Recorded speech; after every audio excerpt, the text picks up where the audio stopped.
চাচি একদিন বললেন আমাকে তার জীবনে ঘটে যাওয়া একটা ঘটনা বলবেন। আমিও বেশ আনন্দিত হয়েছিলাম।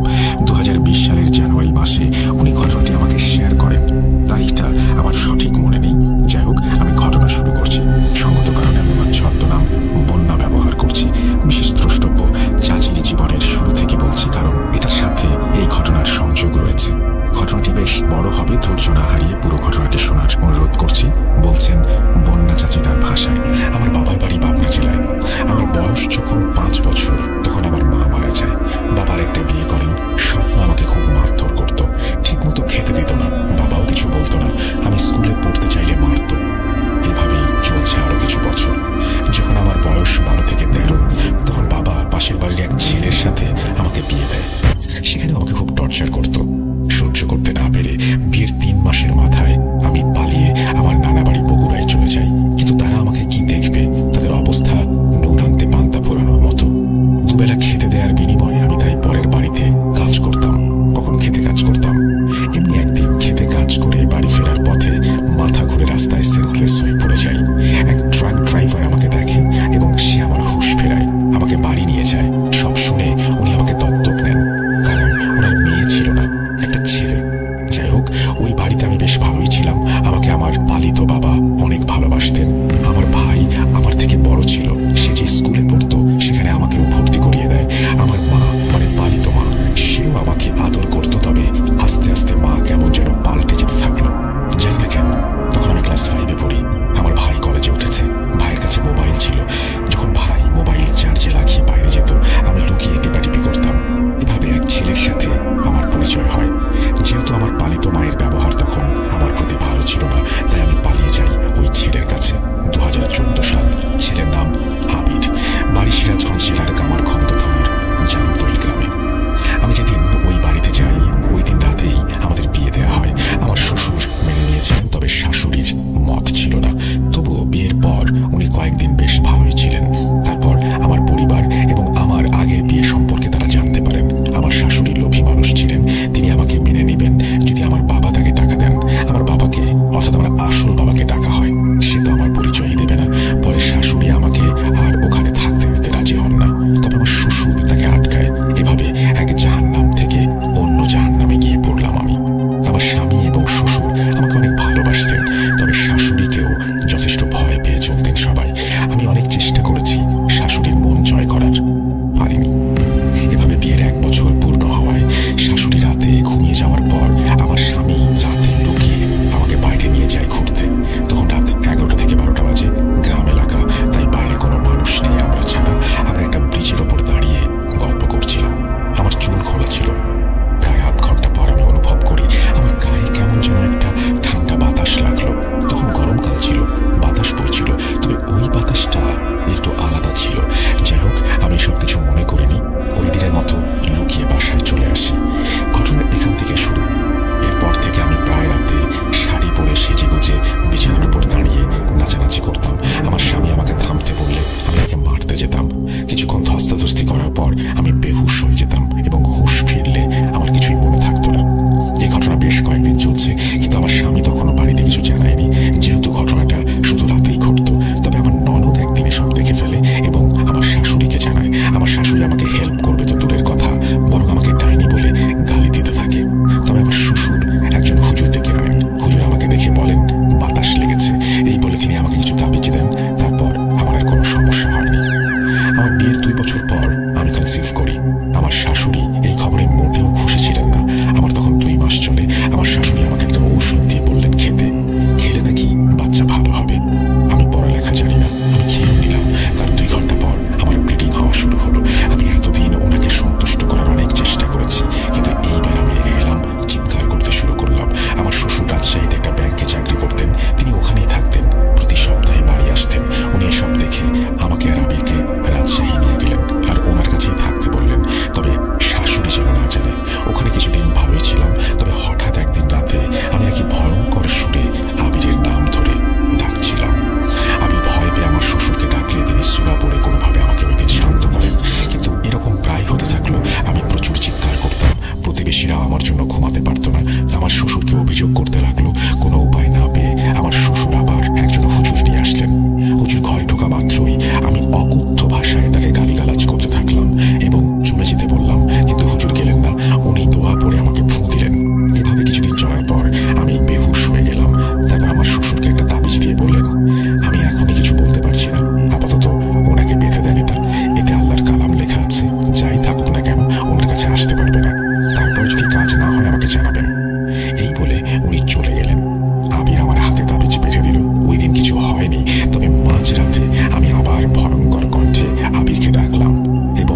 পেয়ে যাই, কিন্তু কিছুতেই আমি চোখ খুলতে পারছি না। আমি মনে মনে আবারও আয়াতুল কুরসি সাথে দোয়া ইউনুস পড়তে থাকি।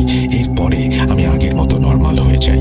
চোখের পাতা খুলতে যাব, বিশ্বাস করেন রাসেল ভাই, চোখ খুলে এমন দৃশ্য দেখব, এটা দেখার জন্য আমি মোটেও প্রস্তুত ছিলাম না। চোখ খুলে আমি দেখি আমার লেপের তলে একটি আলোতে আলোময় হয়ে গেছে এবং আমি ভয়ে আঁতকে উঠি। আমি দেখতে পাই আমার বালিশ থেকে আনুমানিক 3 হাতের মতো কালো জটা লেজের মতো। তা দেখার পর আলোর সাথে সেই লেজ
যতটুকু মনে হয় রাত 8টার দিকে আমি আমার ভাগিনাকে বলি, চল বাইরে যাই। আসলে আমার স্মোক করার অভ্যেস আছে, তাই আমার ফুফাতো বোনের ছেলেকে নিয়ে বাড়ির বাইরে যাই স্মোক করার জন্য। বাড়ির সামনেই 3 রাস্তার মোড়ে একটা পুরাতন করই গাছ আছে। আমার একটু প্রাকৃতিক ডাকে সাড়া দেওয়ার দরকার ছিল। সেই গাছের নিচে আমি একটা জায়গা খুঁজে নিই। ঠিক তখনই আমি আর আমার ভাগনার সাথে বলে উঠি, অনেক বড় ভুল করে ফেলেছি। এই জায়গাটা অপবিত্র করা ঠিক হয়নি, কারণ আমি আর আমার ভাগ্নে দুজনেরই মনে হচ্ছিল পেছনে কেউ দাঁড়িয়ে আছে। যাই হোক, প্রাকৃতিক কাজ সেরে আমি সিগারেট বের করি এবং আমি আমার ভাগ্নেকেও দিই। সিগারেট টান দিতে দিতে হঠাৎ আমার নজরে পড়ে আমার থেকে 5-6 হাত দূরে একটি কালো অবয়ব আমাদের দিকে তাকিয়ে তার লাল চোখ দিয়ে প্রখরভাবে আমাকে দেখছে। এই দৃশ্য দেখে আমি এবং আমার ভাগ্নে একে অপরের দিকে তাকিয়ে কোনো রকম কথা না বলেই সামনের দিকে এগিয়ে যাই। সামনে যেতে যেতে হঠাৎ আমরা খেয়াল করি যে আমরা বাড়ি থেকে মাত্র 5 মিনিটের দূরত্ব অতিক্রম করেছি। তখন তড়িঘড়ি করে আবার বাড়ির দিকে এগোতে থাকি। তখন মনে হচ্ছিল হঠাৎ পেছনে কেউ একজন গাছ থেকে লাফ দিয়ে পড়লো এবং আমাদের পেছন পেছন হাঁটতে লাগলো। তখন আমার ভাগ্নে বলতে লাগলো, মামা, আমার বুকে প্রচন্ড ব্যথা হচ্ছে। এই কথা শুনে ওর কাঁধে হাত দিয়ে মামার দায়িত্ব পালন করি। ওকে নিয়ে সামনে এগোতে থাকি। বাড়ির মেইন গেটের সামনে এসে আমরা লক্ষ্য করি সেই কালো অবয়বটি তেমনি আগের মতোই একই জায়গায় দাঁড়িয়ে আমাদের দিকে তাকিয়ে আছে। আমি এতক্ষণ তেমন ভয় পাইনি, কিন্তু এই দৃশ্যটি আবার দেখে আমার বুকের ভেতরে ধপ করে ওঠে। তারপর বাড়িতে যেয়ে আমার খালাতো ভাইয়ের সাথে সম্পূর্ণ ব্যাপারটা শেয়ার করি। সে আমাকে নিয়ে বাইরে বেরিয়ে দেখতে চান আমরা কোথায় দাঁড়িয়েছিলাম সেই জায়গাটি দেখতে। তখন আমরা তাকে সেই জায়গাটি দেখালে উনি বলতে থাকেন, এটা কি করেছো তোমরা? এই গাছটা অভিশপ্ত। আজ পর্যন্ত এখানে 4 জন ফাঁসি নিয়ে আত্মহত্যা করেছে। এই গাছটা ভয়ঙ্কর। অনেক দূর থেকে একজন কবিরাজ এসে এই গাছটি বন্ধ করে দিয়েছিলেন। তোমরা এই গাছটিকে অপবিত্র করেছো। গাছটির বাঁধ হয়তো ভেঙে গেছে। যাই হোক, তোমরা আর বাড়ির বাইরে যেও না। রাতে এই কথা বলে উনি আমাদের নিয়ে বাড়িতে প্রবেশ করেন। সেই রাতে এই কথা চিন্তা করতে করতে আমার আর ঘুম আসলো না। মাঝরাতে এই চিন্তায় আমি আবার স্মোক করার জন্য ঘর থেকে বের হয়ে উঠোনের পশ্চিম কোণায় দাঁড়িয়ে দাঁড়িয়ে স্মোক করতে থাকি। হঠাৎ মোবাইলের দিকে তাকিয়ে দেখি রাত 2:17। তখনই সামনে তাকিয়ে যা দেখি তা হয়তো এই দুনিয়ার কোনো মানুষই দেখতে চাইবেন না। তখন আমার মনে হচ্ছিল আমার সমস্ত শরীর অবশ হয়ে গেছে, আমার রক্ত শীতল হয়ে গেছে, কারণ আমি দেখছিলাম আমার ছোট খালামণি একটা সাদা কাপড় পরে আমার সামনে দিয়ে হেঁটে যাচ্ছে এবং আমার দিকে তাকিয়ে হাসছে। কিন্তু এটা কি করে সম্ভব? আজ বিকেলেই তো ওনার লাশকে আমরা দাফন করে এসেছি। এই দৃশ্য দেখার পর আমি অনেক কষ্টে সোয়াই ক্লাস পড়ে যখন ঘরের দিকে ফিরে যাব, তখন দেখি ঘরের দরজার সামনে আজ সন্ধ্যায় দেখা সেই কালো অবয়বটি দাঁড়িয়ে তার লাল দুটো চোখ দিয়ে আমাকে দেখছে। তখন আমি উপরওয়ালার কাছে মনে মনে দোয়া করছিলাম, হে আল্লাহ, আমাকে মাফ করে দিও। এইটা হয়তো আমার জীবনের শেষ মুহূর্ত। এই অবয়ব দেখার পর বুঝতে পারলাম একটু আগে দেখা আমার ছোট খালার সেই অবয়বটা আবারও আমাকে ক্রস করে আমার সামনে দিয়ে হেঁটে বাড়ির অন্যদিকে চলে গেল। কিন্তু সেই কালো অবয়বটি ঠিক তেমনি দাঁড়িয়েছিল। সত্যি কথা বলতে আমি আর নিতে পারছিলাম না। এক পর্যায়ে আমি ভয়ে টুকরে কেঁদে উঠি এবং যত সূরা পারতাম পড়ার চেষ্টা করি। কতক্ষণ ভয়ে কেঁদেছি জানি না। একটা সময় সেই কালো অবয়বটা হাওয়ায় মিলিয়ে যায়। তারপর আমি আবার ঘরে প্রবেশ করি। ঘরে ঢুকে মোবাইলে তাকিয়ে দেখি রাত 2:55। সেই রাতে একটা ব্যাপার আমাকে ভাবিয়ে তোলে যে আমি কেউ মারা গেলে কাঁদি না, সে আমি আজকে এইভাবে কাঁদলাম। আসলে এই দুনিয়ায় আমাদের অনেক অজানা কিছু আছে যা আমাদের চিন্তা শক্তির বাইরে। আরেকটা বিষয় আমাকে এখনো ভাবিয়ে তোলে, আর তা হলো একজন মৃত মানুষকে আমি দেখলাম। এইটা কিভাবে সম্ভব? না, ঘটনাটি আপনাদের কাছে কতটা বিশ্বাসযোগ্য মনে হয়েছে, কিন্তু যার সাথে ঘটে সে শুধু বুঝতে পারে। ভালো লাগলে অবশ্যই শেয়ার করবেন। এবং এটা বলে আমি আমার ঘটনার সমাপ্তি টানছি। এখনই এই শো শুনতে শুনতে জাস্ট একটা ইমেল করুন যে হ্যাঁ, yes you want to participate, বা আপনি আমাদের শোতে আসতে চান। সেই ধরনের কোনো ধরনের যদি ইচ্ছা আপনাদের থাকে, তাহলে আপনার নাম, ঠিকানা এবং ইমেল অ্যাড্রেস সহ, আর সে সাথে ফোন নাম্বার যদি পারেন, যাতে করে আমরা আপনার সাথে কন্ট্যাক্ট করতে পারি। আমরা আপনাদেরকে আমাদের যে এপিসোডটি হবে সেখানে, সেটাতে একটা লাইভ এপিসোড হচ্ছে কোনো একটা স্টেজের উপরে। সুতরাং সেখানে আমরা আপনাদেরকে জানিয়ে দেবো যে কোথায় আসতে হবে, কখন আসতে হবে, কিভাবে পার্টিসিপেট করতে হবে, সব নিয়মকানুন। সুতরাং আমি আপনাদের অপেক্ষায় থাকলাম। আশা করছি আপনারা যথাসময়ে আমাদেরকে জানিয়ে দেবেন আপনাদের অবস্থান সম্পর্কে, যাতে করে আমরা আপনাকে ইনভাইট করতে পারি আমাদের শোতে। তো এই প্রথম আমরা যেহেতু দেশের বাইরে শো করছি, আমাদের মনের ভেতরে অনেক ভয়, শঙ্কা। আপনারা আসবেন কি আসবেন না, আসলে টরন্টোতে কত মানুষ পাবো, কানাডা থেকে আসলে কি পরিমাণ মানুষ শোনেন। আমাদের ডেটা বলছে অনেক মানুষ শোনেন, কিন্তু তারা কি এই মুহূর্তে আমাদেরকে শুনছেন বা এই মুহূর্তে আমাদের সাথে আছেন কিনা, সেটা একটা বড় প্রশ্ন। যাই হোক, আমরা কথা না বাড়িয়ে আজকের ঘটনায় প্রবেশ করব। আজকে আপনাদের সবাইকে স্বাগত জানাচ্ছি। হ্যালোইন শেষ হতে না হতেই কিন্তু আমরা আবারও 200তম এপিসোডের দিকে এগিয়ে যাব এবং তখন আবারও আপনাদের আজকে কানেক্ট করবো এবং হয়তো আপনাদের সাথে আবারও যোগসূত্র তৈরি হবে সেটা নিয়ে, এবং সেটার জন্য আমরা স্পেশাল ঘটনা চাচ্ছি এখন থেকে। আপাতত হ্যালোইনকে সামনে রেখে চলুন সামনে এগিয়ে যাই। চলুন শুরু করি আমাদের আজকের এপিসোড। আমাদের এপিসোডে যে প্রথম ঘটনাটি সেটি একটি ইমেল, এবং সেই ইমেলটি পাঠিয়েছেন বিশেষ একজন আপনারা সবাই পছন্দ করেন, আপনারা সবাই চেনেন, জানেন এবং পছন্দ করেন সুকান্ত মাইতিকে। সেই সুকান্ত মাইতি আমাদের ঘটনা পাঠিয়েছেন। সুকান্ত মাইতির ঘটনাটি আমরা আপনাদেরকে পড়ে শোনাচ্ছি ঠিক যেভাবে তিনি লিখে পাঠিয়েছেন সেভাবেই। চলুন তাহলে শুরু করি। আসসালামু আলাইকুম রাসেল ভাই, আল্লাহর রহমতে আপনি সর্বদাই ভালোর তরে থাকেন। ওয়ালাইকুম সালাম। ভূত.com-এর সমগ্র টিমের প্রতি অফুরন্ত স্নেহ ও ভালোবাসা জ্ঞাপন করে আজ আবারও হাজির হলাম। ভুল ত্রুটি ক্ষমা সুন্দর দৃষ্টিতে দেখার অনুরোধ রইল। চলুন ঘটনায় যাওয়া যাক। দক্ষিণ খোলা জানালা দিয়ে বয়ে আসা কনকনে হাওয়াটা গায়ে লাগতেই দাদু একটু শিউরে ওঠেন। চোখ খুলে দেখেন পরিষ্কার আলো ঘরে প্রবেশ করছে। যাহ, ভোর হয়ে এসেছে বোধহয়। ইস, বাকিরা এতক্ষণে উজানের সব মাছ ধরে ফেললো হয়তো। বিড়বিড় করে ঠাকুমাকে দু একটা গালাগালি করে আর কোনো কিছু সাপ মাছ না ভেবে দাদু মাছ ধরার জাল ও ব্যাগ নিয়ে বেরিয়ে পড়েন। ঠাকুমা অন্য ঘরে ঘুমাতেন। এদিকে ঠাকুমার উপর অভিমান হওয়ায় দাদু তাকে আর ডাকেননি। আসলে ঠাকুমারই ভোরবেলা দাদুকে ডেকে দেওয়ার কথা ছিল, অথচ তিনি ঘুমাচ্ছেন। দাদু ইষ্ট দেবতার নাম নিয়ে লণ্ঠন হাতে খিড়কি দরজা খুলে ধীরে ধীরে রাস্তায় পা রাখলেন। গত সন্ধ্যায় বৃষ্টি হয়েছে, তাই রাস্তাঘাট পিচ্ছিল কাদায় ভর্তি। কাদা বাঁচিয়ে হাঁটতে হাঁটতে দাদু ততক্ষণে গ্রাম ছাড়িয়ে অনেকটা পথ চলে গেছেন। মাথার মধ্যে শুধু একটাই চিন্তা, বাকিরা এতক্ষণে বুঝি সব মাছ ধরে নিল। তাই হয়তো বিষয়টাকে তিনি এত গুরুত্ব দেননি। গাছপালার ফাঁক দিয়ে মাথার উপর যে উজ্জ্বল আলো এসে পড়েছে, সেটা যে ভোরের আলো না, নিশিরাতের শুক্লপক্ষের ভরা চাঁদের আলো, তা তিনি খেয়াল করেননি। হুঁশটা ফেরে গ্রাম ছাড়িয়ে কোলপাড়ের জঙ্গলের রাস্তা ধরার পর একটি রাতচরা পাখির বিভৎস ডাকে চমকে উঠে দাদু মাথা তুলে চারিদিকে তাকিয়ে বুঝতে পারলেন যে তিনি জানলা দিয়ে আসা ভোরের চাঁদটাকে ভোরের আলো ভেবে খুব ভুল করে গভীর রাতে মাছ ধরার জন্য বেরিয়ে এসেছেন। তিনি বুঝতে পারছিলেন এভাবে এত রাতে বেরিয়ে আসাটা তার ঠিক হয় না, কিন্তু কিছুক্ষণের মধ্যেই মনটা খুশিতে ভরে ওঠে। আসলে তিনি সবার প্রথম মাছ ধরতে যাচ্ছেন। যতক্ষণে ভোরে বাকিরা মাছ ধরতে আসবে ততক্ষণে তিনি বেশ অনেকটাই মাছ ধরে ফেলবেন। সেই খুশিতে দাদু আর কিছু না ভেবে ধীরে ধীরে মাছ মারা বিলের দিকে এগিয়ে যেতে লাগলেন। কুলপাড়ের জঙ্গলটা বেশ নিরিবিলি ও ঘন। সেই রাস্তায় দিনের বেলাতেও লোক খুব একটা পা মারায় না। রাতে তো কল্পনার দুরহস্ত, কিন্তু দাদু ছিলেন প্রচন্ড সাহসী মানুষ।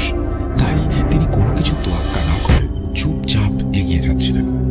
কিছুক্ষণ চলার পর দাদু হঠাৎই পেছনে কাদা জলে কারোর ছলাৎ ছলাৎ করে হেঁটে আসার শব্দ পেলেন। ব্যাপারটায় দাদু এতটা গুরুত্ব দিলেন না। ভেবেছিলেন হয়তো কোনো শেয়াল বা হায়না গোছের কোনো প্রাণী হেঁটে আসছে। কিছুক্ষণ পর কি মনে করে দাদু হঠাৎই পেছনে ঘুরে দেখতেই আচমকা শব্দটা থেমে যায়। ব্যাপারটা অদ্ভুত হলেও দাদু তখনও পাত্তা দেননি। এগিয়ে যাচ্ছিলেন মাছ মারা বিলের দিকে। কিন্তু কয়েক মুহূর্ত পর আচমকা তিনি অনুভব করলেন শব্দটা ক্রমশ দ্রুত তার দিকে এগিয়ে আসছে, যেন এক প্রকার দৌড়। দাদুর আর বুঝতে বাকি ছিল না যে কেউ তার পিছু নিয়েছে। তিনি দ্রুত কিছু মন্ত্র পড়ে নিজের শরীর বন্ধ করে পিছনে না ঘুরেই গম্ভীর রাশভারী কণ্ঠে বলে উঠলেন, যে আমার পিছু নিয়েছিস তুই নিশ্চয়ই জানিস আমি কে। আমি নরসিংহ ভট্টাচার্য। জানিস নিমিষেই তোকে ভস্ম করে দিতে পারি। ভালো চাস তো নিজের জগতে ফিরে যা। সঙ্গে সঙ্গে শব্দটা থেমে যায়। দাদু এবারে কিছুটা দ্রুত হাঁটা শুরু করলেন। তিনি জানতেন এটা কুলপাড়ের জঙ্গল। গাব গাছটা আর কিছুক্ষণের মধ্যেই রাস্তার ডান পাশে ডোবাটার কাছে পড়বে। সেই গাব গাছ নিয়ে বহু হাড় হিম করা ঘটনা এলাকার সবাই জানে। তিনি নিজেও চাক্ষুষ সাক্ষী। যদিও দাদু শরীর বন্ধ করে নিয়েছেন, তবুও দিনের শেষে তিনিও তো রক্ত মাংসের মানুষ। গভীর রাতে একা একা বেরিয়ে আসায় বোকামি তো করেছেনই, ফিরে না গিয়ে তার থেকেও আরো বোকামি করেছেন। যাই হোক, ইষ্ট দেবতার নাম করতে করতে দাদু এগিয়ে যাচ্ছিলেন। কয়েক মুহূর্ত পর তার সামনের দৃশ্য দেখে দাদু চমকে ওঠেন। লণ্ঠনের নিভু নিভু আলো ও জ্যোৎস্নার রূপালী আলোয় দাদু লক্ষ্য করলেন একটি বিশাল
ফিরে রক্ত হিম করা একটা ফ্যাঁস ফ্যাঁসে কণ্ঠে, নরসিংহ, মনে পড়ে গোসাইগঞ্জের মিত্তির বাড়ির কথা? মিত্তির বাড়ির ছোট বউকে আমি ভীষণ পছন্দ করেছিলাম। ওকে আমার সাথে নিয়ে যেতে চেয়েছিলাম, কিন্তু তুই হার বজ্জাত। সেখানে গিয়ে আমার সমস্ত আশা, লোভ, লালসা তছনছ করে দিয়েছিস। আজ তোকে কে বাঁচাবে? এ তো ব্রহ্ম মুহূর্ত, তাই না? আজ তুই আমার হাত থেকে বেঁচে যেতে পারবি না। প্রথমে তোর ঘাড়টাকে ভাঙবো, তারপর তোর রক্ত পান করবো। আজ বড় ভুল হয়ে গেছে। এইভাবে ব্রহ্মক্ষণে বাড়ি থেকে বেরিয়ে আসাটা মোটেও ঠিক হয়নি। এই মুহূর্তে কিছু একটা না করলে শয়তানটা তো আমাকে আস্ত ছিঁড়ে খাবে। দাদু বিস্ময়ে মনে মনে বলে উঠলেন। পরিস্থিতি বেগতিক বুঝে মনের বিস্ময়টা চেপে সঙ্গে সঙ্গে পশ্চিম দিকে মুখ করে গুরুর নাম নিয়ে বেশ কয়েকটি মন্ত্র পাঠ করে মাটি থেকে একটি ঘাস ছেড়ে লঞ্চনের আগুনে জ্বালিয়ে গাব গাছের ভাঙা ডালটার উপর ছুঁড়ে দেন এবং দৃঢ় গম্ভীর কণ্ঠে বলেন, নরকের কীট, তুই আমার ক্ষতি করবি, নরসিংহ ভট্টাচার্যের ক্ষতি করবি। করে দেখ দেখি, সেদিন তো পালিয়ে গিয়েছিলি, কিন্তু আজ তোকে এমন জায়গায় পাঠাবো যেখান থেকে আর জীবনেও ফিরে আসতে পারবি না। সেই দেখ। সে জ্বলন্ত ঘাসটি ভাঙা ডালটার উপর পড়ার সাথে সাথে আশ্চর্যজনকভাবে প্রাকৃতিক এক অলৌকিক খেলায় গতরাত্রের বৃষ্টি ভেজা ডালটা অদ্ভুতভাবে দাও দাও করে চলে ওঠে এবং তার সাথে জ্বলন্ত আগুনের ভেতর থেকে ক্রমাগত চিৎকার ভেসে আসে। ও সেই সাথে কিছুক্ষণ আগের সেই পরিচিত ফ্যাঁস ফ্যাঁসে কণ্ঠস্বরটি বলে ওঠে, চলে যাচ্ছে নরসিংহ, কাজটা তুই ঠিক করলি না। এর বদলা একদিন আমি নেবই। আজকের মতো গেলেও তোকে আমি ছাড়বো না। তোর মৃত্যু আমার হাতেই হবে। দেখবো সেদিন তোর তন্ত্র বিদ্যা তোর মন্ত্রের কাছে কিভাবে টিকে থাকে। সঙ্গে সঙ্গে তোর পার করে ঝড়ের সাথে গাব গাছটি যেন অদ্ভুতভাবে রাস্তার ডান পাশে সরে গেল। এরপর কয়েক মুহূর্তের অতল নিস্তব্ধতা। দাদু কিছুক্ষণ চুপচাপ দাঁড়িয়ে থাকার পর আবারও ইষ্ট নাম করতে করতে মাছমারা বিলের দিকে পা বাড়ালেন। নমস্কার শ্রোতা বন্ধুরা, জানি আপনারা সবাই আল্লাহর রহমতে সুস্থ আছেন। আমি সুকান্ত মাইতি আজ অন্যরকম একটি চমৎকার রোমহর্ষক ঘটনা নিয়ে হাজির হয়েছি। আচ্ছা, আপনাদের 131তম এপিসোডে মাথাবিহীন দেহ ঘটনাটি মনে আছে তো? ওই যে পাগলিটার ঘটনা, যা আমি আমার শ্বশুর বাড়ির ওখানে শ্মশানকালী মন্দিরের পুরোহিত প্রায় বছর 80-র নিবারণ ভট্টাচার্য, আমার স্ত্রী প্রিয়ার ভট্টাচার্য দাদুর কাছ থেকে শুনেছিলাম। যেহেতু উনি শ্মশানেই থাকেন, তাই ওনার কাছে যে অলৌকিক ঘটনার সম্ভার থাকবে সে বিষয়ে কোনো সন্দেহ ছিল না। তাই সেই সময় শ্বশুর বাড়িতে থাকাকালীন ওনার কাছ থেকে বেশ কয়েকটি ঘটনা শুনি। সেখান থেকে পাগলির ঘটনাটি প্রথমে শেয়ার করেছিলাম 131তম এপিসোডে। আজ আবারও একটি ঘটনা শেয়ার করব যা ওনার কাছে শুনেছি। আপনারা তো জানেন ভট্টাচার্য দাদু আজ আর নেই। 2020 ডিসেম্বর করোনার থাবা থেকে তিনিও ছাড়া পাননি। করোনায় আক্রান্ত হয়ে 7 দিনের মাথায় আমাদের সকলকে ছেড়ে এই ইহলোক ত্যাগ করে পরলোকে চলে গেছেন। উপরওয়ালার কাছে ওনার আত্মার শান্তি কামনা করি। কিন্তু তার বলা সব রোমহর্ষক ঘটনা এখনো আমার স্মৃতির কোটরে জীবন্ত হয়ে আছে। সেখান থেকেই একটি ঘটনা শেয়ার করছি। সালটা 2015। সেদিনও ছিল বিকেল। আমি, প্রিয়া ও তার দুজন কাজিন মিলে হাজির হই ভট্টাচার্য দাদুর কুটিরে, মানে শ্মশানের পাশে এক চালা ঘরটায়। শ্মশানে ঢোকার মুখে সেই অশ্বত্থ গাছটার দিকে নজর যেতেই শিউরে উঠি। পাগলিটার নির্মম ঘটনায় যেটার অনেক তাৎপর্য ছিল, চোখের সামনে সবকিছু যেন পুনরায় ভেসে ওঠে।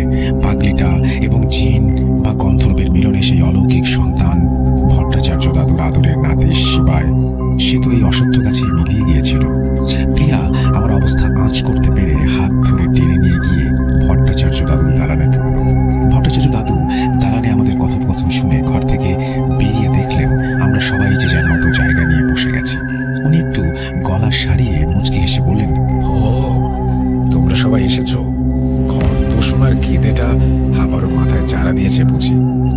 কিন্তু তোমরা আজকালকার ছেলেমেয়েরা অলৌকিক ভূত প্রেত পিশাচ এসবই তো কাল গল্প কাল্পনিক বলে উড়িয়ে দাও।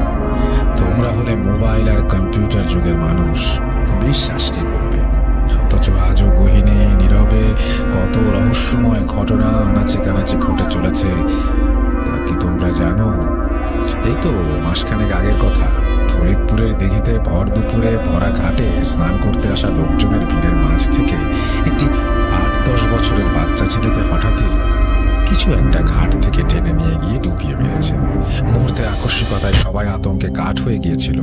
কয়েকজন তো ভয়ে বেহুশ হয়ে যায়, আর যারা সাহস দেখিয়েছিল তারা বলে যে লম্বা লম্বা চুল ভর্তি একটি কালো মাথা হঠাৎ ঘাটের কাছে ভেসে ওঠে, বিকট গর্জন করে ছেলেটাকে টেনে নিয়ে যায় মাছ দিঘিতে, তারপর ডুবিয়ে মারে। সারা দিঘিতে জাল দিয়ে ডুবুরি নামিয়ে কোথাও ছেলেটিকে খুঁজে পাওয়া যায়নি। পরদিন তার ফ্যাকাশে মৃতদেহটা এক গাছে চুলে পেঁচানো অবস্থায় মাছ দিঘিতে ভেসে থাকতে দেখা যায়। এবার বলো তো এর কি ব্যাখ্যা হয়? আমরা সবাই হাঁ করে শুনছিলাম, শুধু ইশারায় ঘাড় নেড়ে ভট্টাচার্য দাদুকে বোঝাতে চাইলাম যে কিছুই বুঝিনি। দাদু ব্যাপারটা ঠাহর করে গম্ভীর স্বরে বললেন, আসলে ওটা ছিল জল পিশাচ, কিন্তু তোমরা হয়তো তা মানতে চাইবে না। বলবে যে পুরনো দিঘি, হয়তো দীর্ঘদিনের কোনো বড় মাছ তাকে টেনে নিয়ে গিয়েছিল। আমি ভট্টাচার্য দাদুকে থামিয়ে বললাম, না দাদু, আমরা বিশ্বাস করেছি প্রকৃতিতে শুভ শক্তি যেরকম আছে সেরকম অশুভ শক্তিও তো আছে। মাছের আবার এত বড় চুল হয় নাকি? আজ একটা ভালো গল্প শোনাও তো দাদু। ঘটনা না শুনে আমরা কিন্তু উঠছি না। দাদু এবার কিছুটা নরম সুরে বললেন, বেশ বেশ, তোমরা মন্দিরের দালানে গিয়ে বসো, আমি আসছি। আমরা সবাই উৎসাহ নিয়ে মন্দিরের দালানে গিয়ে বসলাম। খানিক বাদে গুনগুন করে মায়ের নাম করতে করতে ভট্টাচার্য দাদু দালানে এসে ওনার নির্ধারিত স্থানে বসলেন। আমরা সবাই ঘটনা শোনার আশায় উদ্গ্রীব হয়ে ওনার দিকে চেয়ে আছি। উনি খুব খুব করে গলাটা সারিয়ে বলতে শুরু করলেন,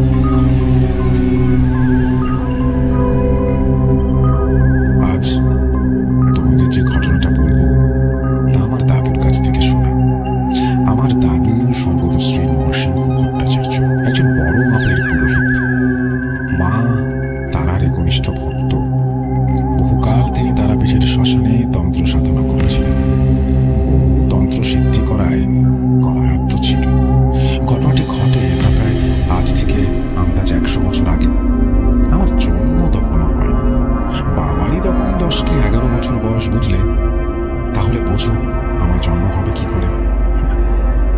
তা আমার বয়স যখন 7 কি 8 হবে ঠিক মনে পড়ছে না, সেই বয়সে এই তোমাদেরই মতো প্রায় দাদুর কাছে ভূতের ঘটনা শুনতে বায়না করতাম।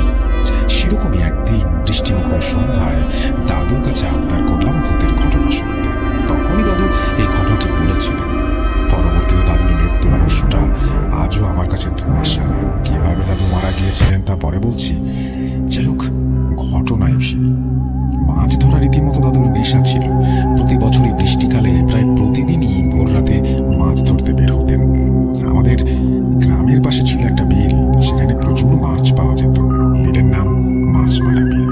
ছোটবেলায় বহুবার আমিও দাদুর সাথে ভোর রাতে মাছ ধরতে গিয়েছি। সেরকমই একটা দিন। সেদিন দাদু মাছ ধরতে বেরোন।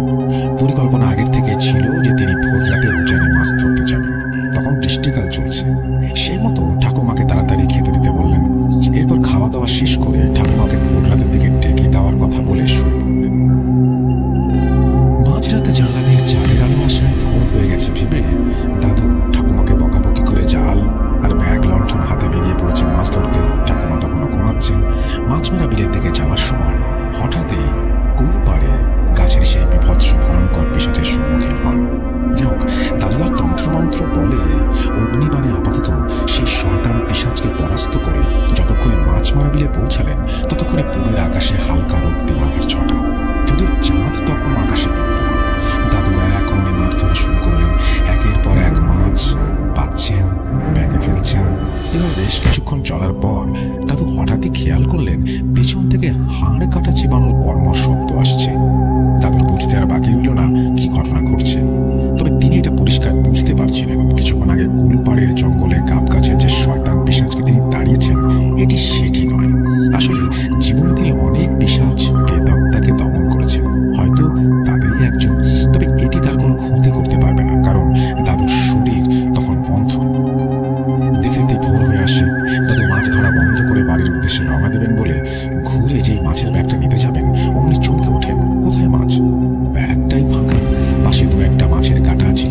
ধীরে ধীরে বাড়ির উদ্দেশ্যে রওনা দিলেন। ভট্টাচার্য ঘটনা ফাঁকে একটু থেমে আবারও মায়ের নাম নিলেন। আমরা সবাই অবাক হয়ে নিজেদের মধ্যে মুখ চাওয়াচাওয়ি করছিলাম, যা বাবা, ঘটনা এখানে শেষ? শয়তান পিশাচ মিত্তির বাড়িতে ঠিক কি করেছিল, ও পরবর্তীতে কিভাবে ওনার দাদুর মৃত্যু ঘটল, তা তো কিছুই শোনা হলো না। আমাদের ইতস্তত দেখে ভট্টাচার্য দাদু একটু মুখ খেয়ে এসে গম্ভীর কণ্ঠে বলে উঠলেন, কি ভাবছ, ঘটনা শেষ? মিত্তির বাড়ির ছোট বৌমার সাথে কি ঘটলো, আমার দাদু কিভাবে মারা গেলেন, তা তো এখনো শোনা হলো না। তাই এত ছটফট। Rossouw বাছারা Rossouw. প্রিয়া, যা তো, যা না মা, আমাদের সবার জন্য একটু চা করে আন দেখি। আজ পুতুলের মা বিকেলে কাজে আসবে না বলেছে। বাচ্চারা, তোমরা কুটিরে গিয়ে বসো, আমি সন্ধ্যায় আরতির সরঞ্জাম করে আসছি। বাকি ঘটনা ওখানেই শোনাবো। প্রিয়ার সঙ্গে সঙ্গে ভট্টাচার্য দাদুর কুটিরে গিয়ে আমাদের সবার জন্য চা বানাতে লাগলো। আমরা একে একে এসে দালানের উপরে বসলাম। ততক্ষণে সোনালি বিকেল সন্ধ্যার কোলে ঢলে পড়তে শুরু করেছে। আমাদের কুটিরে দালানে পাঠিয়ে দিয়ে ভট্টাচার্য দাদু সন্ধ্যা আরতির সরঞ্জাম গুছিয়ে দালানে এসে একটা বেতের মাচার উপরে বসলেন।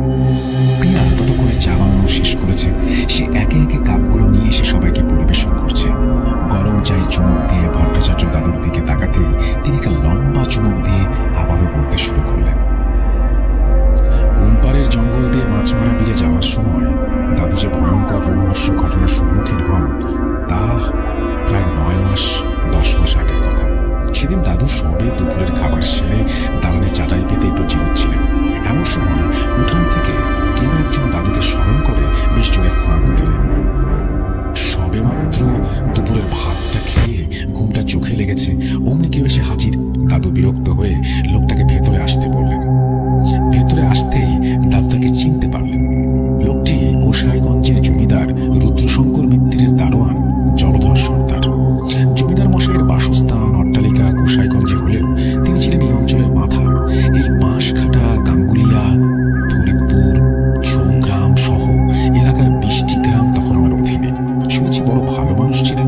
সুখী পূর্ণবতী লক্ষ্মীমতী হওয়ার আশীর্বাদ করে দিয়েছিলেন।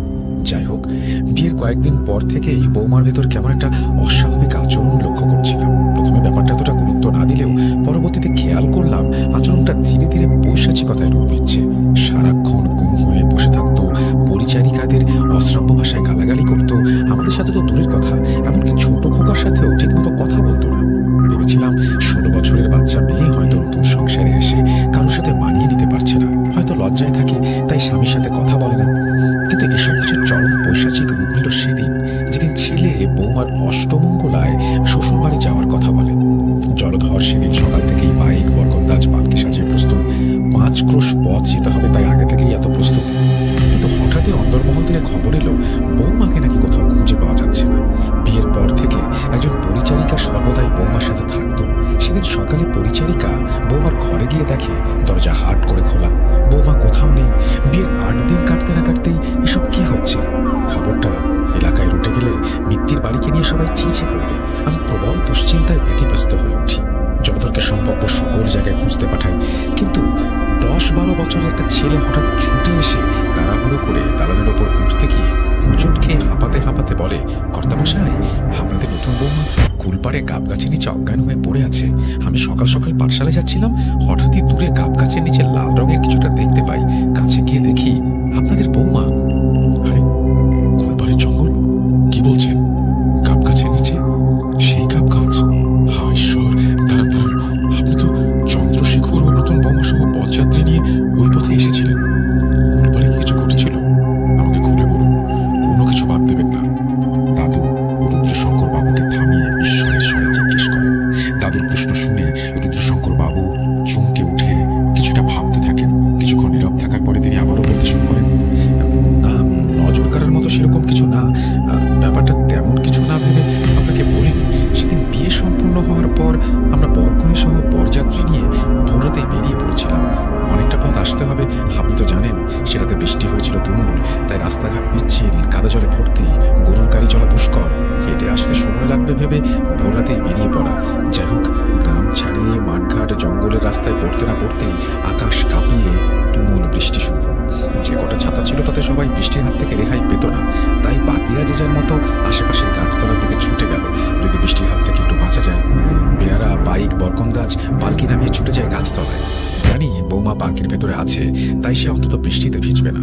এই ভেবে আমরাও বৃষ্টির হাত থেকে বাঁচতে কোনো রকমে গাছতলায় গিয়ে দাঁড়ালাম। বৃষ্টি থামতে গিয়ে দেখি পালকির ভেতর বৌমা অজ্ঞান হয়ে আছে। তখন ভেবেছিলাম হয়তো সারা রাত্রির বিয়ের ধকলে বাচ্চা মেয়ে ক্লান্ত হয়ে পড়েছে, তাই হয়তো অজ্ঞান হয়ে গেছে। আসলে সেদিন ভোরবেলা তুমুল বৃষ্টিতে আমরা সবাই কুলপাড়ের জঙ্গলের রাস্তায় আটকে পড়ি, আর বৌমার পালকিটা ওই গাব গাছের নিচে রাখা ছিল। এখন আর অষ্টমঙ্গলার দিন ঘটে যাওয়ার ঘটনার কোনো মিল আছে কিনা, নাকি কাকতালীয়, তা আপনিই ভালো বলতে পারবেন। দাদুর কপালে দুশ্চিন্তার ভাঁজ, চোখে মুখে কোনো এক চাপা আতঙ্ক। তিনি ঘামছেন, কাঁধে থাকা হরিনামের পুতুলটা টেনে মুছতে মুছতে বিস্ময়ে বলে ওঠেন, ঠিক যা ভেবেছিলাম তাই। আপনি তো জানেন কর্তা, কুলপাড়ের রাস্তাটা ভালো না, আর ওই গাব গাছটা নিয়ে এলাকায় কত অলৌকিক রোমহর্ষক ঘটনা ছড়িয়ে আছে, সবই তো আপনার জানা। গাব গাছের নিচে নাকি অমাবস্যার রাতে অনেকে দাও দাও করে আগুন জ্বলতে দেখেছে। এখন ইংরেজদের দাপট এলাকায় একটু কমলেও আপনি তো জানেন সিপাহী বিদ্রোহের সময় কত শত নিরীহ মানুষ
যে বৌমা অষ্টমঙ্গলায় যেতে পারবে না। তারা এসে যেন বৌমাকে বোঝায়। বেআই মশাই এসে মেয়ের অবস্থা দেখে দুশ্চিন্তায় ভেঙে পড়েন। তবে এটা তিনি জানান যে বিয়েতে কাঞ্চনমালার পূর্ণ মত ছিল এবং চন্দ্রশেখরকে সে পছন্দ করে, কিন্তু এরকম কেন করছে তা তিনিও জানেন না। যাই হোক, তিনি তার মতো করে মেয়েকে বুঝিয়ে শুনিয়ে বিদায় নেন। তারপর বৌমা সারাক্ষণ ঘরের মধ্যে নিজেকে বন্ধ রাখত। খালি একজন পরিচারিকা গিয়ে তার দেখাশোনা করে আসতো। রাতে প্রায়ই বৌমার বিকট চিৎকার শুনতাম। চন্দ্রশেখর ঠিক করে বৌমাকে কলকাতায় বড় কোনো ডাক্তার দেখাবে। ভেবেছিল বৌমার বোধহয় মাথায় কোনো ব্যামো হয়েছে, তাই সে কলকাতায় তার দাদার কাছে খবর পাঠায় কাঞ্চনমালার চিকিৎসার জন্য। সেই মতো গতকাল রাতে সব রকম প্রস্তুতি নেওয়া হয়। আজ ভোর ভোর তারা রওনা দিল। রাতে চন্দ্রশেখর আলাদা ঘরে ঘুমতো। গত রাতে বৌমার ঘরে গিয়ে তাকে কলকাতা যাওয়ার বিষয়টা বলতে যেতেই বিপত্তিটা ঘটে। বাকিটা চন্দ্রশেখরের মুখে শুনুনও ভালো বলতে পারবে। এই বলে যুদ্ধশঙ্করবাবু থামলে ছেলে চন্দ্রশেখর ভয়ার্ত কণ্ঠে কাঁপা কাঁপা স্বরে বলে ওঠে, কাল রাতে কাঞ্চনমালার ঘরে ঢুকতে দেখি সে জানালার রেলিং ধরে বাইরের দিকে মুখ করে দাঁড়িয়ে কার সাথে যেন কথা বলছে।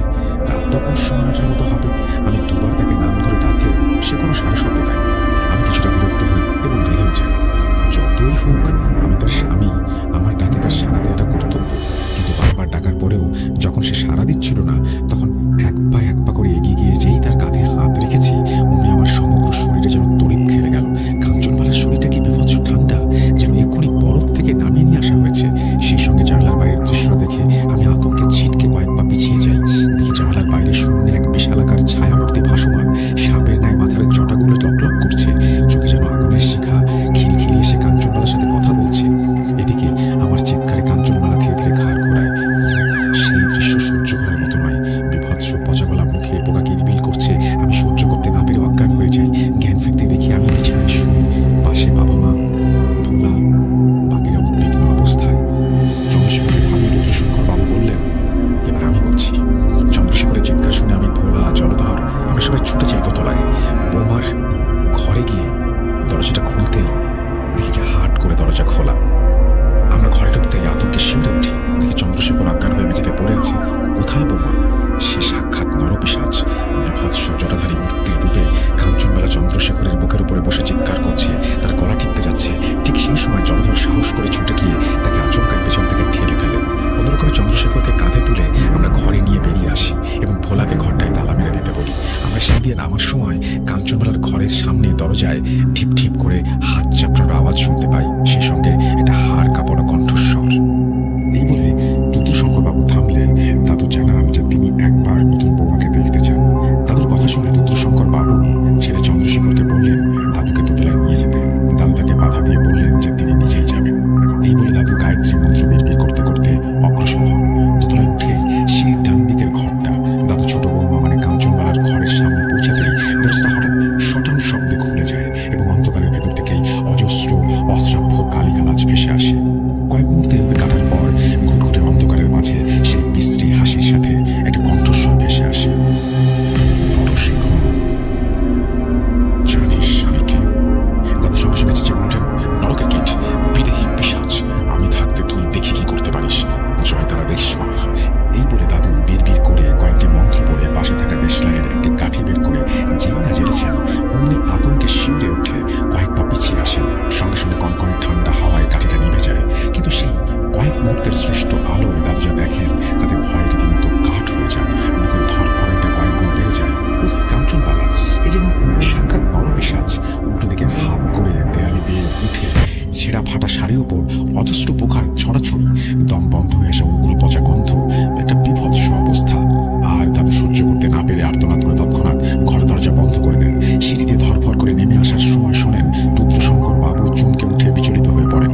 আতঙ্কের স্বরে দাদুকে জিজ্ঞেস করেন, কি হলো? আপনি এরকম করে সন্ত্রাসে নিচে নেমে এলেন কেন? বৌমা ঠিক আছে তো? কি হলো? আপনি চুপ করে আছেন কেন? কিছু বলুন। দাদু হাঁপাতে হাঁপাতে ভয়ার্ত স্বরে বলে ওঠেন, কর্তা ঠাকুর, আপনার বৌমার উপর কোনো সাধারণ পিশাচ ভর করেনি। ওর উপর করেছে ওই তন্ত্রগুরু পিশাচ। এই পিশাচ কোনো সাধারণ পিশাচ নয়। এ হলো কোনো এক দুশ্চরিত্র নিম্ন তন্ত্র সাধক তান্ত্রিকের বিদেহী আত্মা। ওর গলায় তন্ত্রকুণ্ডের মালাটা বেশ ভাবাচ্ছে। আমি আজ আর কিছু করতে পারবো না। এর জন্য আগে থেকে কিছু আচার অনুষ্ঠান করে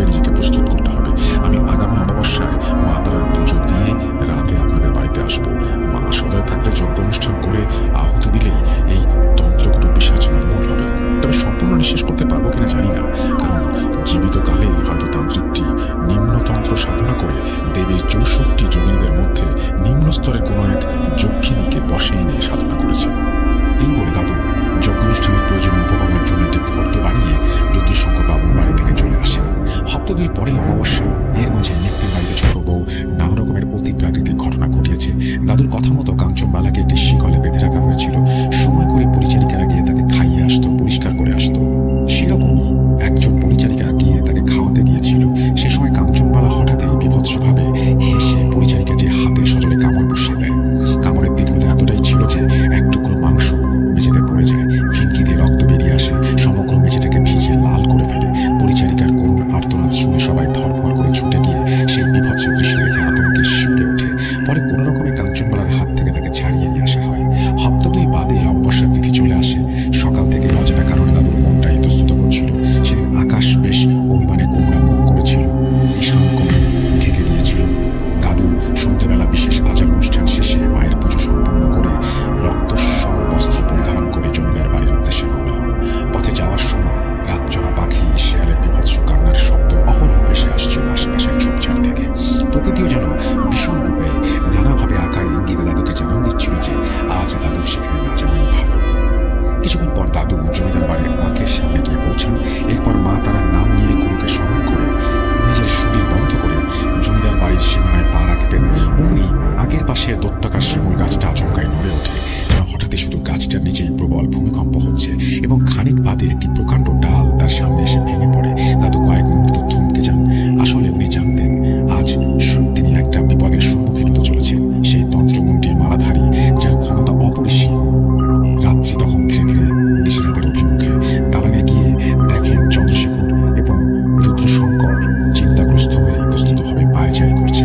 দাদুকে দেখে আশাতীত দৃষ্টিতে তার দিকে তাকিয়ে এগিয়ে আসতে গেলে দাদু ইশারায় তাদের বুঝিয়ে দেন যে বিশেষ আচার অনুষ্ঠানের মাধ্যমে যজ্ঞ শেষ না হওয়া পর্যন্ত তিনি মৌন ব্রত পালন করবেন, কেবল মন্ত্র উচ্চারণ ছাড়া। এরপর দালানের ঠিক ঈশান কোণে একটি বেল গাছের নিচে নির্দিষ্ট স্থানে দাদু যজ্ঞের আসন পাততে আরম্ভ করলেন। নিজের সাথে আনা সিঁদুর, হলুদ, তিল, জপ দিয়ে তারার মতো করে বিশেষভাবে একটি গণ্ডি কেটে তার মধ্যে যজ্ঞকুণ্ড স্থাপন করলেন। এরপর রুদ্রশঙ্কর বাবুকে দেওয়া ফন্দ অনুযায়ী 1 বান্ডিল শুকনো কাঠ, 1 বান্ডিল শুকনো আম কাঠ, 1 কিলো দেশি গাওয়া ঘি, 2 কাঠ, 2 কুচকুচে কালো মোরগ, কিছু শুকনো অশ্বত্থ গাছের পাতা, 2 মাটির সরা, একটি মৃত চড়ুই পাখি ও 1 বোতল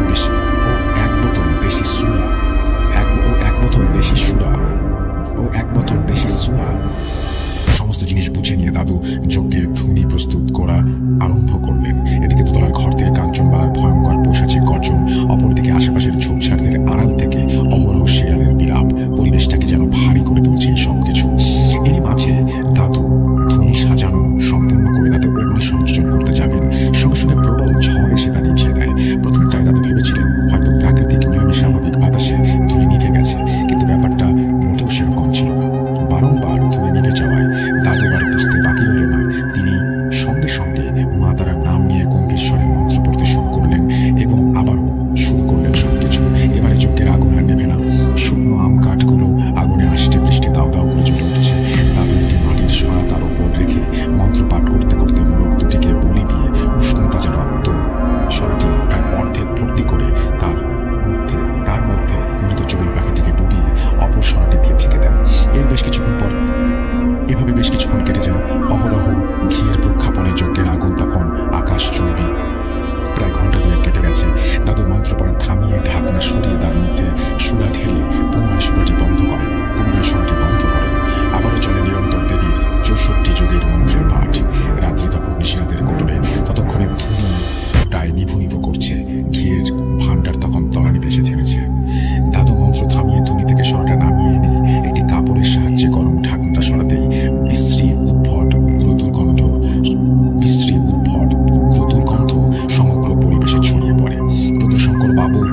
যজ্ঞ যখন সম্পন্ন হয়েছে তখন ওনার কৃপায় বাকি কাজও সম্পন্ন হবে, এই বলে দাদু উগ্র উৎকণ্ঠ পদার্থের কিছুটা দেয়ালের চারপাশে এবং বাস্তুর সীমানায় ছড়িয়ে বাকিটা সঙ্গে করে একটি মশাল হাতে জনগণকে নিয়ে কুলপাড়ের উদ্দেশ্যে রওনা দিলেন।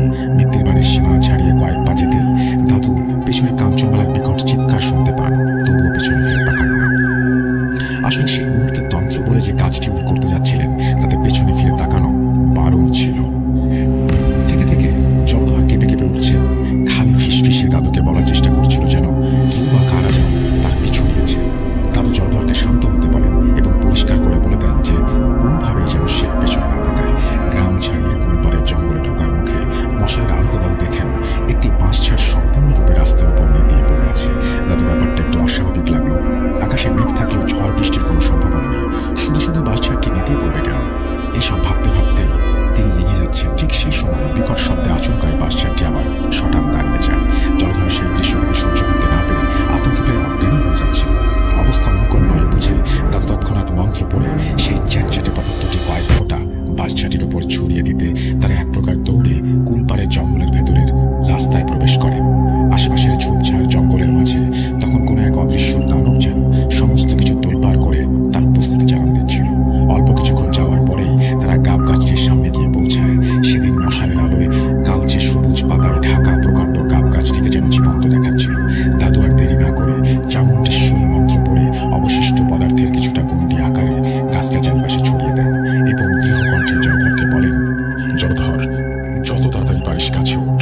ওই যে দক্ষিণ দিকের মোটা ডালটা দেখতে পাচ্ছিস, ওটাতে হাত চাপ উঠলে হাতের মধ্যে একটি কোটর দেখতে পাবি। ভয় পাস না, মা তারা আমাদের সাথে আছে।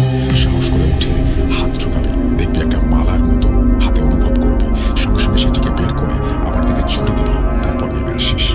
জলধর প্রথমটা রাজি না হলেও দাদুর ধমকের ভয়ে গাব গাছে ওঠে। তখন পুরোপুরি গাছের উপরে পৌঁছাতে পারেনি। এমন সময় গাছটি বিভৎসভাবে নড়ে ওঠে। জলধর প্রায় পড়ে যাচ্ছিল। কোনো রকমে একটি সরু ডাল ধরে ছুঁড়ে পড়ে চিৎকার করতে থাকে। দাদু নিচ থেকে চেঁচিয়ে বলেন, ভয় পাস না জলধর, আমি আছি তো। নরকের কীট পিশাচ তোকে কোনো ক্ষতি করতে পারবে না, তোর শরীর বন্ধু আছে। জলধর আবারও গাছ বেয়ে উপরে উঠে এবং দাদুর কথা মতো নির্দিষ্ট ডালে গিয়ে অন্ধকারের মধ্যে হাতড়ে একটি কুটুর অনুভব করে। ভয়ে ভয়ে তার ভেতরে হাত ঢুকিয়ে দেয় এবং জলধর সেখানে কাঁটা জাতীয় কিছুটা অনুভব করে। দাদুর ধমকে আচমকা সেটিকে বের করে নিয়ে এসে মশালের ক্ষীণ আলো যা দেখে তাতে রীতিমতো চমকে শিউরে ওঠে।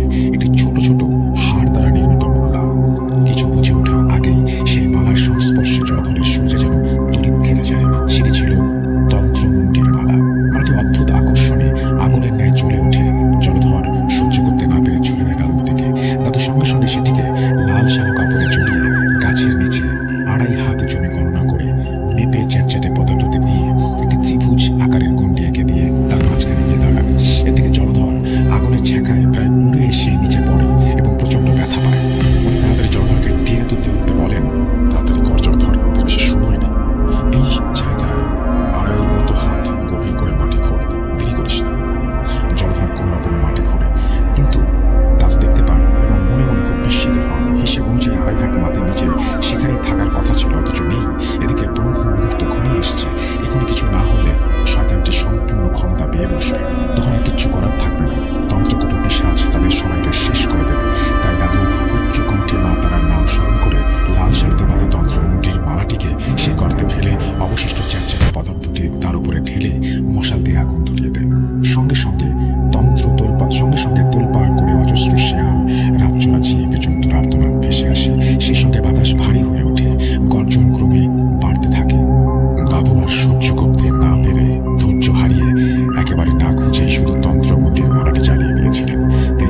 বাধাতেই আপনি যেহেতু বারণ করে গিয়েছিলেন, চিৎকার, হুটোপুটি, আর্তনাদ, এভাবে কিছুক্ষণ চলার পর অকস্মাৎ যে দৃশ্যটা আমাদের চোখের সামনে ঘটে তা দেখে আমরা আতঙ্কে শিউরে উঠি। দেখি বৌমা দোতলার বারান্দায় চিৎকার করছে। এক প্রকার ভেসে ভেসে উঠে এসে সে যেন আমাদের উপরে লাফ দেয়। অল্পের জন্য কোনো আঘাত পাওয়া থেকে বেঁচে যায়। চন্দ্রশেখর ছুটে গিয়ে কোনো রকমে তাকে ধরে ফেলে। তারপর তাকে সে অশরীর শক্তি, চোখ উল্টে নানান রকমের ভঙ্গি করে সে আচমকা লক্ষ্য করলাম অতি প্রাকৃতিক ঘটনা। দেখলাম একটি আগুনের শিখা আঁকের সিংহ দুয়ার ভেদ করে উড়ে এসে দাঁড়ালের চারপাশে ছড়িয়ে গেল। ততক্ষণে পূবের আকাশ লাল হয়ে আসছে। ভোরের পাখিদের মিষ্টি কিচিরমিচির ডাকে মুখরিত পরিবেশটা। তাও একটা স্বস্তির নিঃশ্বাস ফেলে জয় বাবা বলে রুদ্রশঙ্কর বাবুর পাশে মেঝেতে বসে পড়লেন। মুছে যাওয়া কাঞ্চন বা ব্যতীত দালানের সবাই আশাতীত ও জিজ্ঞাসা দৃষ্টিতে তার দিকে তাকিয়ে আছে। তখন দাদু নিজেই বলতে শুরু করলেন, ঠাকুর, বৌমা এখন পুরোপুরি সুস্থ। সেই শয়তান তন্ত্রকুটো পিশাচ আর কোনোদিন বৌমার কোনো ক্ষতি করতে পারবে না। বৌমাকে আপনি বৌমার ঘরে নিয়ে যান, ওর এখন বিশ্রামের প্রয়োজন। কর্তা ঠাকুর আপনাদের পরিবারের উপর থেকে মাতার কৃপায় একটি বড় কালের ভাড়া কাটিয়ে দিলেন। যদিও পিশাচটিকে আমি সমূলে নির্মূল করতে পারিনি, তবে সে আর কোনোদিনও এখানে আসতে পারবে না। যদিও না থাক সে কথা। দাদু বলতে গিয়েও মনের ভেতরে চেপে গেলেন যে কি ভুলটা তিনি করেছেন এবং ভবিষ্যতে অদৃশ্যে তার জন্য কি বিপদ অপেক্ষা করছে। যাই হোক, তিনি আবারও বলতে শুরু করলেন, কর্তা ঠাকুর, আপনাকে তো আগেই বলেছিলাম তন্ত্রকুটো পিশাচ হচ্ছে কোনো দুশ্চরিত্র নিম্ন শ্রেণীর তান্ত্রিকের বিদেহী আত্মা। গত 2 সপ্তাহ ধরে আমি আশেপাশের এলাকায় খোঁজ লাগিয়েছিলাম যে অতীতে এরকম কোনো তান্ত্রিক এই এলাকায় মৃত্যু ঘটেছে কিনা। সেরকম খুঁজতে খুঁজতে কুলপাড়ের জঙ্গলের পশ্চিমে ছোট গ্রামে গিয়ে একজন 90 বছরের মুরব্বী মানুষের কাছ থেকে জানতে পারি আজ থেকে বহু বছর আগে, কিন্তু ঠিক কত বছর আগে তা বলা মুশকিল। ওনার কথাবার্তা আন্দাজ করে সম্ভবত নবাবের শাসনকালে। মুরব্বী কাঁপা কাঁপা কণ্ঠে জানায়, সে সময় কুলপাড়ের জঙ্গল ঘেঁষা ছোট গ্রামের শ্মশানে একজন কাপালিক তান্ত্রিক এসে আস্তানা পেতেছিল। তান্ত্রিকটি টোটকা আদি করে মানুষের টুকটাক সমস্যার সমাধান করত। দিনের পর দিন ভক্তের ঢল বাড়তে থাকে। তান্ত্রিকটি নিত্যদিন সেই কাপ গাছের নিচে যজ্ঞের ধুনি সাজিয়ে তার আসন পাতত। দক্ষিণার সম্ভার নেহাত কম ছিল না। প্রতিদিন মানুষ ফল, মিষ্টান্ন, পোশাক, আশাক, পয়সা দিয়ে আরতি ভরিয়ে রাখত। অথচ সেসবের প্রতি তান্ত্রিক ছিল উদাসীন, শুধুই নিজের যজ্ঞ আচার অনুষ্ঠান নিয়ে ব্যস্ত। সেরকম একদিন ভক্তদের ভিড়ের মাঝখান থেকে একজন মাঝবয়সী লোক তার 10-11 বছরের মেয়ের হাত ধরে তান্ত্রিকের কাছে নিয়ে আসে। তার দেখা দেখি মেয়েটিও তান্ত্রিককে প্রণাম করে। তান্ত্রিকটি তার ধ্যানমগ্ন অবস্থায় ছিল। পায়ে অল্প বয়সী হাতের স্পর্শে সে চোখ মেলে তাকায় এবং দেখে একটি ফুটফুটে বাচ্চা মেয়ে তার বাবা হাত জোর করে হাঁটু গেড়ে তার সামনে বসে আছে। মেয়েটিকে দেখে তান্ত্রিকের চোখ একটা ঝিলিক মেরে যায়। মেয়েটির চোখে চোখ না ফিরিয়ে তান্ত্রিকটি লোকটিকে জিজ্ঞেস করে কি সমস্যা। লোকটি অনুনয় বিনয়ের সুরে জানায় তার মেয়ের বিয়ে হচ্ছে না, দিন দিন বয়স বেরিয়ে যাচ্ছে, তাই তান্ত্রিক যেন কোনো টোটকা বিধান দেন। তান্ত্রিকটি নিস্তব্ধে আরো কয়েক মুহূর্ত একইভাবে অদ্ভুত দৃষ্টিতে মেয়েটির দিকে তাকিয়ে থাকা অবস্থায় বলে উঠলেন, তোর মেয়ের কপালে যজ্ঞ ও সাধিকার লক্ষণ দেখতে পাচ্ছি। এ বিয়ে করে সংসার করার জন্য জন্মায়নি, এর শরীরে যোগিনীর অংশ আছে। তোর এই মেয়েটিকে আমায় দান কর, আমি একে আমার সাধিকা হিসেবে গ্রহণ করে আমার যজ্ঞ সাধনা সিদ্ধি করব। লোকটি তান্ত্রিকের কথায় হঠাৎই চরম খেপে যায় এবং তান্ত্রিককে ভণ্ড ও নানা রকমের আকথা কুকথা শুনিয়ে মেয়েটিকে নিয়ে বাড়ি চলে যায়। উপস্থিত ভক্ত মণ্ডলী ততক্ষণ তান্ত্রিক ও লোকটির কথোপকথন শুনছিল। তারাও তান্ত্রিকের উদ্ভট ইচ্ছায় চমকে গিয়ে বিরক্ত হয়ে ভক্তিভাব ছেড়ে বিদ্রুপ করে তান্ত্রিককে ভণ্ড বলে মারধর করে সেখান থেকে তাড়িয়ে দেয়। গায়ে হাত তোলাতেও হয়তো তান্ত্রিকটি এতটা খেপে যেত না যত না মানুষ তার সাধনা নিয়ে বিরূপ করায় খেপেছিল। এছাড়া চোখের সামনে এরকম একটি শিকার হাতছাড়া হয়ে যাওয়ায় তান্ত্রিকটির আগে ক্ষোভে প্রায় উন্মাদ হয়ে গিয়েছিল। আসলে যারা নিম্ন তন্ত্র সাধনা করে তাদের এক ধরনের সাধিকার প্রয়োজন হয়। যাই হোক, কয়েক মাস কেটে যায়। প্রায় তান্ত্রিককে সবাই ভুলে গিয়েছিল। সেদিন ছিল অমাবস্যা। লোকটি বিকেল থেকে তার মেয়েটিকে খুঁজে পাচ্ছিল না, এমনকি আশেপাশের প্রতিবেশীদের বাড়িতেও না। খুঁজতে খুঁজতে সন্ধ্যা গড়িয়ে যায়, তবুও সারা গ্রাম তন্ন তন্ন করে খুঁজেও মেয়েটিকে পাওয়া যায় না। প্রথমে তারা ভেবেছিল সে হয়তো শ্মশানে দাঁড়িয়ে চিতার আগুন, কিন্তু সেটা ছিল গ্রামের শ্মশান। তারা তো সন্ধ্যা রাতেই সারা গ্রাম ঘুরেছে, কারো বাড়িতে এমন কেউ মারা গেছে তারা তো দেখেনি। ব্যাপারটা খুবই অদ্ভুত দেখে সবাই ধীরে ধীরে কুলপাড়ের জঙ্গলের দিকে এগোলো। জঙ্গলের কাছাকাছি আসতে তারা দেখে গাব গাছের নিচে তান্ত্রিকটি যেখানে বসত ওখানেও কেউ যেন একজন বসে যজ্ঞের ধুনি জ্বালিয়ে উচ্চস্বরে মন্ত্রপাঠ করছে। আরো কিছুটা কাছাকাছি যেতেই তারা আতঙ্কে কেঁপে ওঠে। দেখে সেই তান্ত্রিকটি, যাকে তারা মারধর করে গ্রাম থেকে তাড়িয়ে দিয়েছিল, একটি মাথাবিহীন দেহের উপরে উপবিষ্ট হয়ে তান্ত্রিকটির নিম্ন তন্ত্র সাধনা করছে। গলায় তার হাড়ের মালা, যজ্ঞকুণ্ডের সামনে কাটা মাথাটি রাখা, যার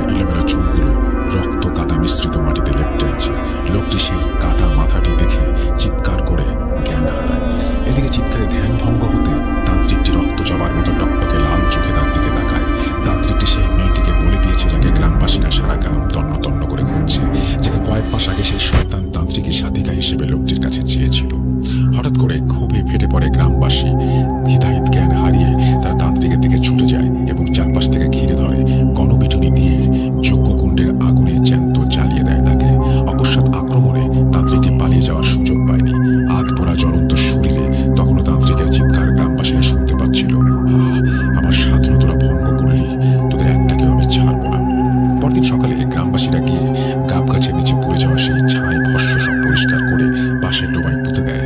তারপর থেকে প্রতি অমাবস্যায় গ্রামে কিছু না কিছু বিপদ ঘটে। শেষে একজন বড় সাধুর সাহায্যে 6 মাস বাদে গ্রামবাসীরা সেই শয়তান তান্ত্রিক পিশাচের হাত থেকে মুক্তি পায়। কিন্তু সেই তান্ত্রিক পিশাচের তবুও মুক্তি হয় না, সে সেভাবেই থেকে যায়। আসলে তান্ত্রিকটি সব সাধনা করার 1 সপ্তাহ আগে নিশিরাতে ব্রাহ্ম মুহূর্তে চুপিসারে সেই গাব গাছের নিচে তন্ত্রমুণ্ডির আসন পেতে অঙ্গ আহুতির জন্য নিজের হাতের কনিষ্ঠ আঙুল কেটে গাছতলায় 2.5 হাত মাটি নিচে পুঁতে রেখেছিল। হাকিনী পিশাচিনী তুষ্ট হয়ে তাকে তন্ত্রমুণ্ডির মালা প্রদান করে, যার জেরে তার শরীর শেষ হয়ে গেলে আত্মা চিরকাল উচ্চাকাঙ্ক্ষার লোভ লালসায় পুষ্ট থেকে যায়। শরীরটা পুড়লেও যেহেতু তখনও একটি আঙ্গুল 2.5 হাত মাটির নিচে পুঁতে রেখেছিল, তাই সেটি অক্ষতই থেকে যায়।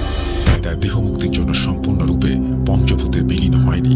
যে মেয়েটিকে বলি দিয়ে তান্ত্রিকটি সব সাধনা করেছিল, বা বলা ভালো করার চেষ্টা করেছিল, সেই মেয়েটি আসলে ওই বয়স্ক মুরব্বীর পূর্বসূরি সম্পর্কে ছিল পিসি ঠাকুমা। মুরব্বী পরবর্তীতে বংশানুক্রমে তার বাবার কাছ থেকে ঘটনা জেনেছিল। কর্তা ঠাকুর, আপনি চিন্তা করবেন না, বিপদ কেটে গেছে বৌমার। শারীরিক বল ফিরতে 2-4 দিন লাগবে।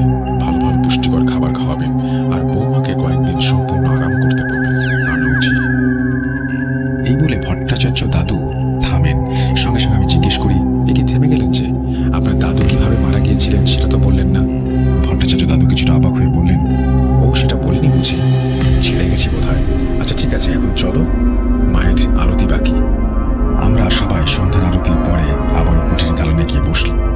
প্রিয়াও সউৎসাহে গিয়ে চা তৈরি করে নিয়ে সবাইকে পরিবেশন করলো। দাদু আবারও গরম চায়ে চুমুক দিয়ে বললেন, অমাবস্যা সেই বিভৎস রাত্রি যেদিন দাদু সেই শয়তানটিকে শেষ করতে গিয়েছিলেন, তার ঠিক দিন 3 আগে দাদু ধ্যানে মায়ের নির্দেশ পান। নির্দেশ অনুযায়ী সব কাজ নির্বিঘ্নে করলেও দাদু শেষ কাজটি সম্পূর্ণ করতে পারেননি। তার মায়ের নির্দেশ ছিল 2.5 হাত মাটির নিচ থেকে সেই শয়তান তান্ত্রিকের কনিষ্ঠ আঙুলের হাড়টিকে তুলে তার সঙ্গে তন্ত্রমুণ্ডির মালা পেঁচিয়ে আগুনে একই সঙ্গে ভস্ম করতে হবে। কিন্তু তাড়াহুড়োর কারণে দাদু সেটা করতে পারেননি।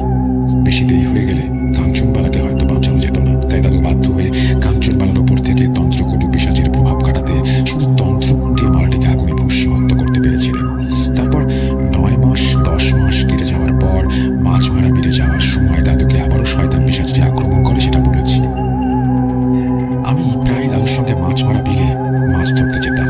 সেরকমই একদিন ভোর রাতে দাদু মাছ ধরতে যাবেন, অথচ আমার গায়ে প্রচন্ড জ্বর। ঠাকুমা কোনো মতে আমাকে যেতে দেবেন না, তাই দাদু একাই বেরিয়ে গিয়েছিলেন, আর ফিরলেন না।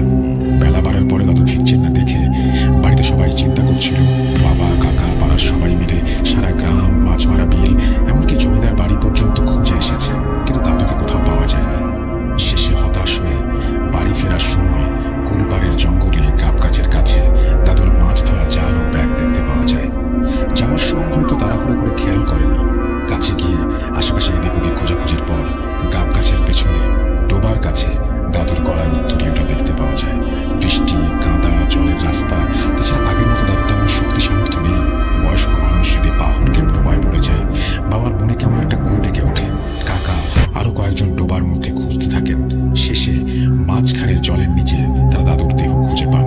শোকের ছায়া নেমে আসে, সবাই ধরাধরি করে দাদুকে ডাঙায় তোলেন। বাড়িতে খবর পাঠানো হয়। আমরা সবাই কান্নাকাটি করতে করতে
রাসেল ভাই, আশা করি ভালো আছেন। আমার নাম ফারহানা, আমি ঢাকাতেই থাকি। নিজের সাথে ঘটে যাওয়া কিছু ঘটনা শেয়ার করতে চাই।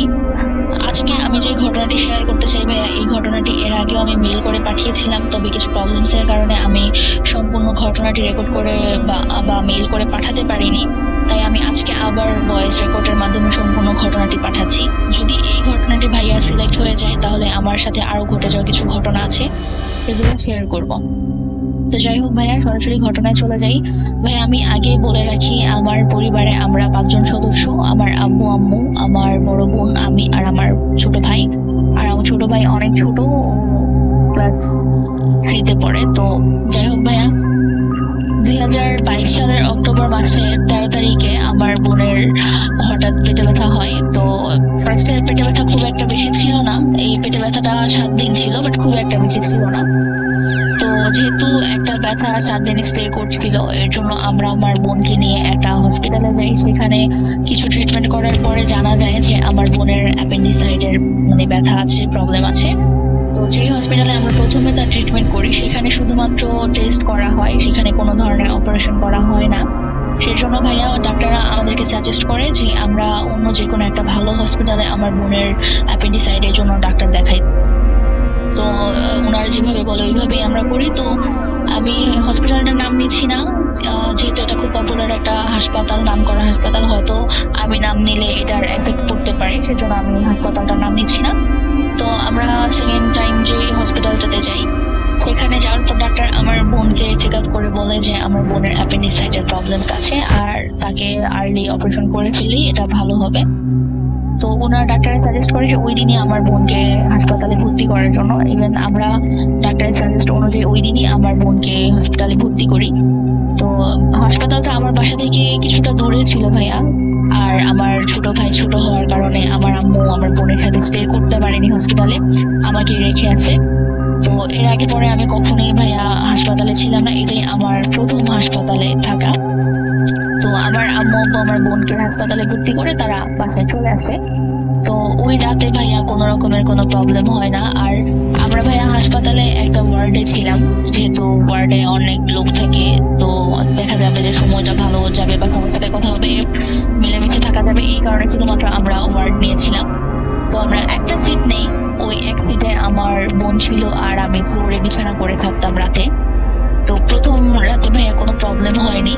পরের দিন সকালে ডাক্তার আসে, যেদিন আমরা ভর্তি করি আমার বোনকে, তার পরের দিন সকালে ডাক্তার আসে, এসে আমার বোনকে চেক আপ করে আমার বোনের অপারেশনের ডেট ফিক্সড করে। তারা ভর্তি 3য় দিন আমার বোনকে অপারেশনের কথা বলে। 3য় দিন সকাল 11টায় আমার বোনের অপারেশন হবে, এটা আমাদের জানায়। তো যাই হোক ভাইয়া, 3য় দিন আমার অপারেশন যখন হয় আমার বোনের, তখন আমার আব্বু আম্মু আসে। আমার বোনকে সকাল 11টায় অপারেশন থিয়েটারে নেওয়া হয়, আর তাকে পোস্টিং রুমে দিতে দিতে অলমোস্ট 3:30 বেজে যায়। তো ভাইয়া বলে রাখি, অপারেশন থিয়েটারের সামনে অথবা পোস্টিং রুমের সামনে ওই হসপিটালে ঘুমানোর মতন বা রাত কাটানোর মতন কোনো সিস্টেম নেই। সেখানে জাস্ট কয়েকটা বসে ওয়েট করার মতো চেয়ার দেয়া, এছাড়া আর কিছুই ছিল না। আর বলে রাখি ভাইয়া, হাসপাতালটা 12 তলা। তো হাসপাতালে 10 নম্বর ফ্লোরে হচ্ছে স্টুডেন্টসদের ক্লাস করানো হয়, আর 12 নম্বর ফ্লোর যেটা, সেটা তখন শুধুমাত্র করা হয়েছে, তবে সেটা তখন পর্যন্ত ওপেন হয়নি, জাস্ট কমপ্লিট করা, ওপেন হবে আর কিছুদিন পরে, এমন টাইমে আমরা হসপিটালে যাই। আর আমার বোনের অপারেশনটা হয় ভাইয়া 6 তলায়, আর আমাদের ওয়ার্ডটা ছিল বা যে ওয়ার্ডে আমরা ছিলাম সেটা ছিল 11 তলায়। তো যাই হোক, আমরা বোনকে পোস্টিং রুমে দেওয়ার পর আমার আব্বু আম্মু ওই দিন রাতে 11:30 তারা বাসায় চলে আসে। তো ওই রাতে যেহেতু বেড খালি ছিল, আর আমি ভাই আগেই বলেছি যে আমি ফ্লোরে ঘুমাতাম, তো ওই রাতে আমার বোনকে 6 তলায় পোস্টিং রুমে রাখা হয়, আর বেড খালি থাকার কারণে আমি ওই রাতটা 11 তলায় বেডেই ছিলাম।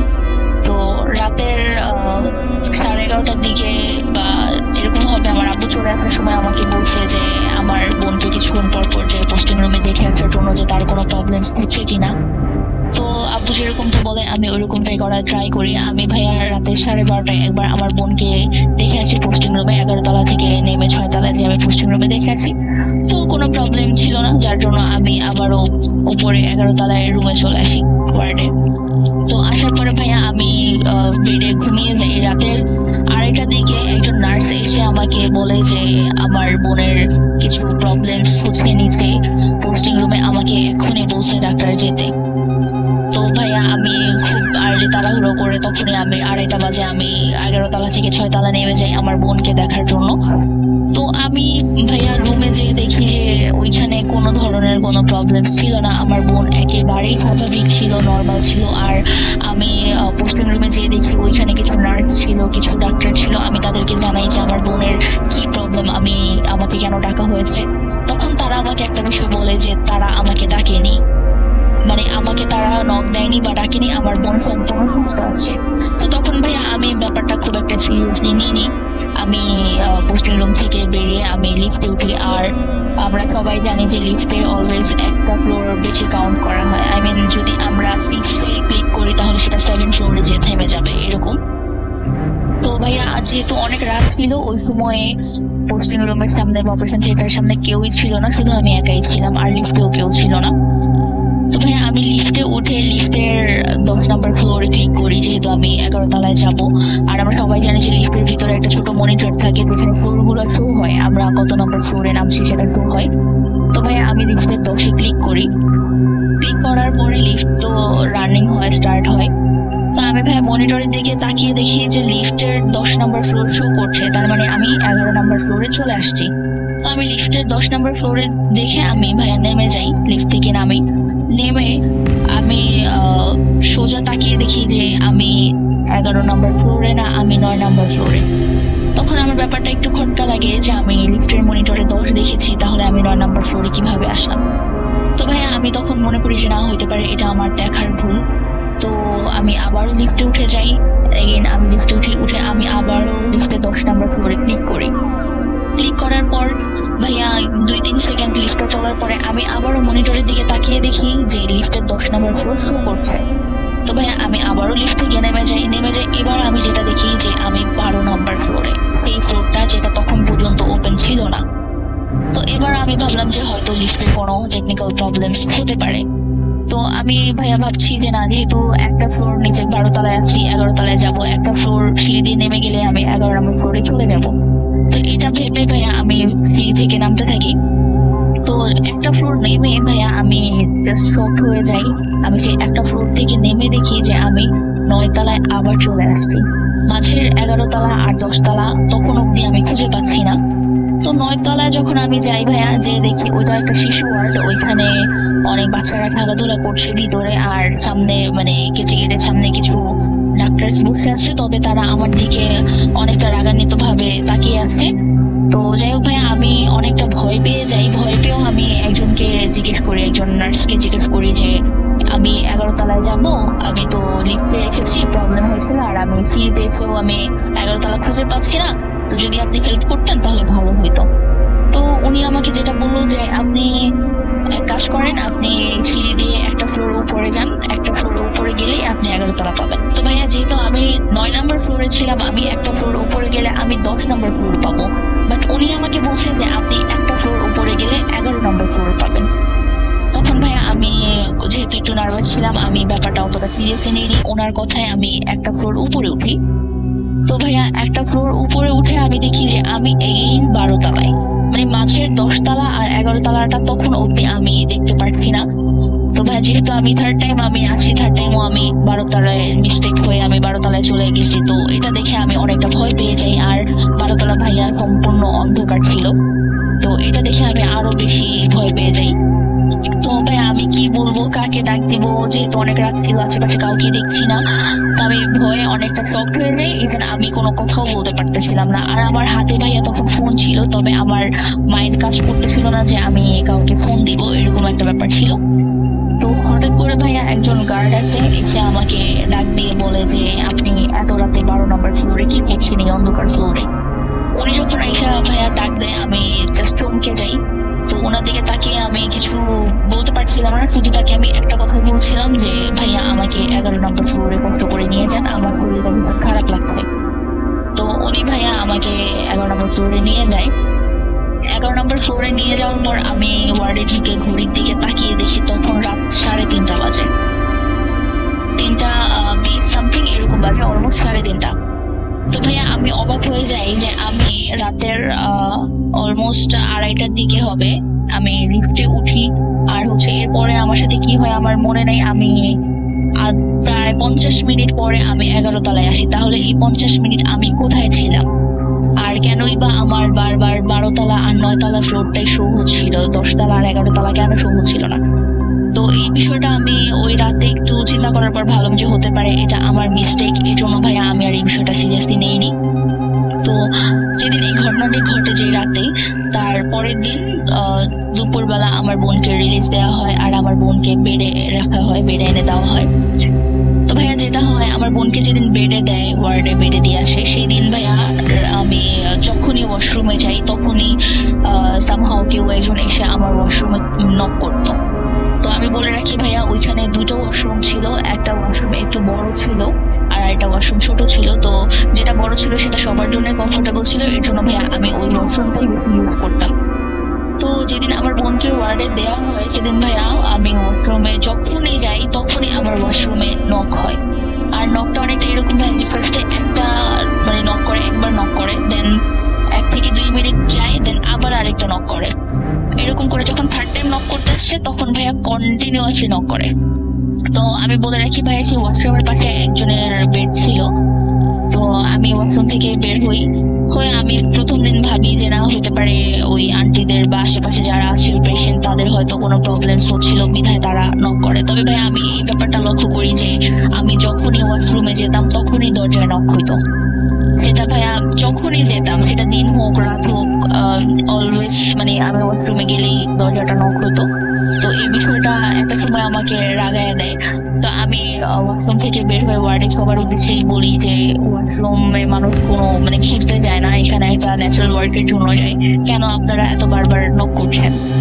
তো ওয়াশরুমের পাশে যে বেডটা ছিল ওইখানে যে আন্টি ছিল উনি আমাকে জানাচ্ছে যে ওইখানে কেউই নক করেনি, দরজায় তারা কেউই নক করেনি, ইভেন কোনো পেশেন্ট অথবা পেশেন্টের গার্ডিয়ান কেউই দরজায় নক করেনি। তখন ভাই আমি একটু চমকে যাই যে তাহলে এতক্ষণ ধরে দরজায় নক করছেটা কি?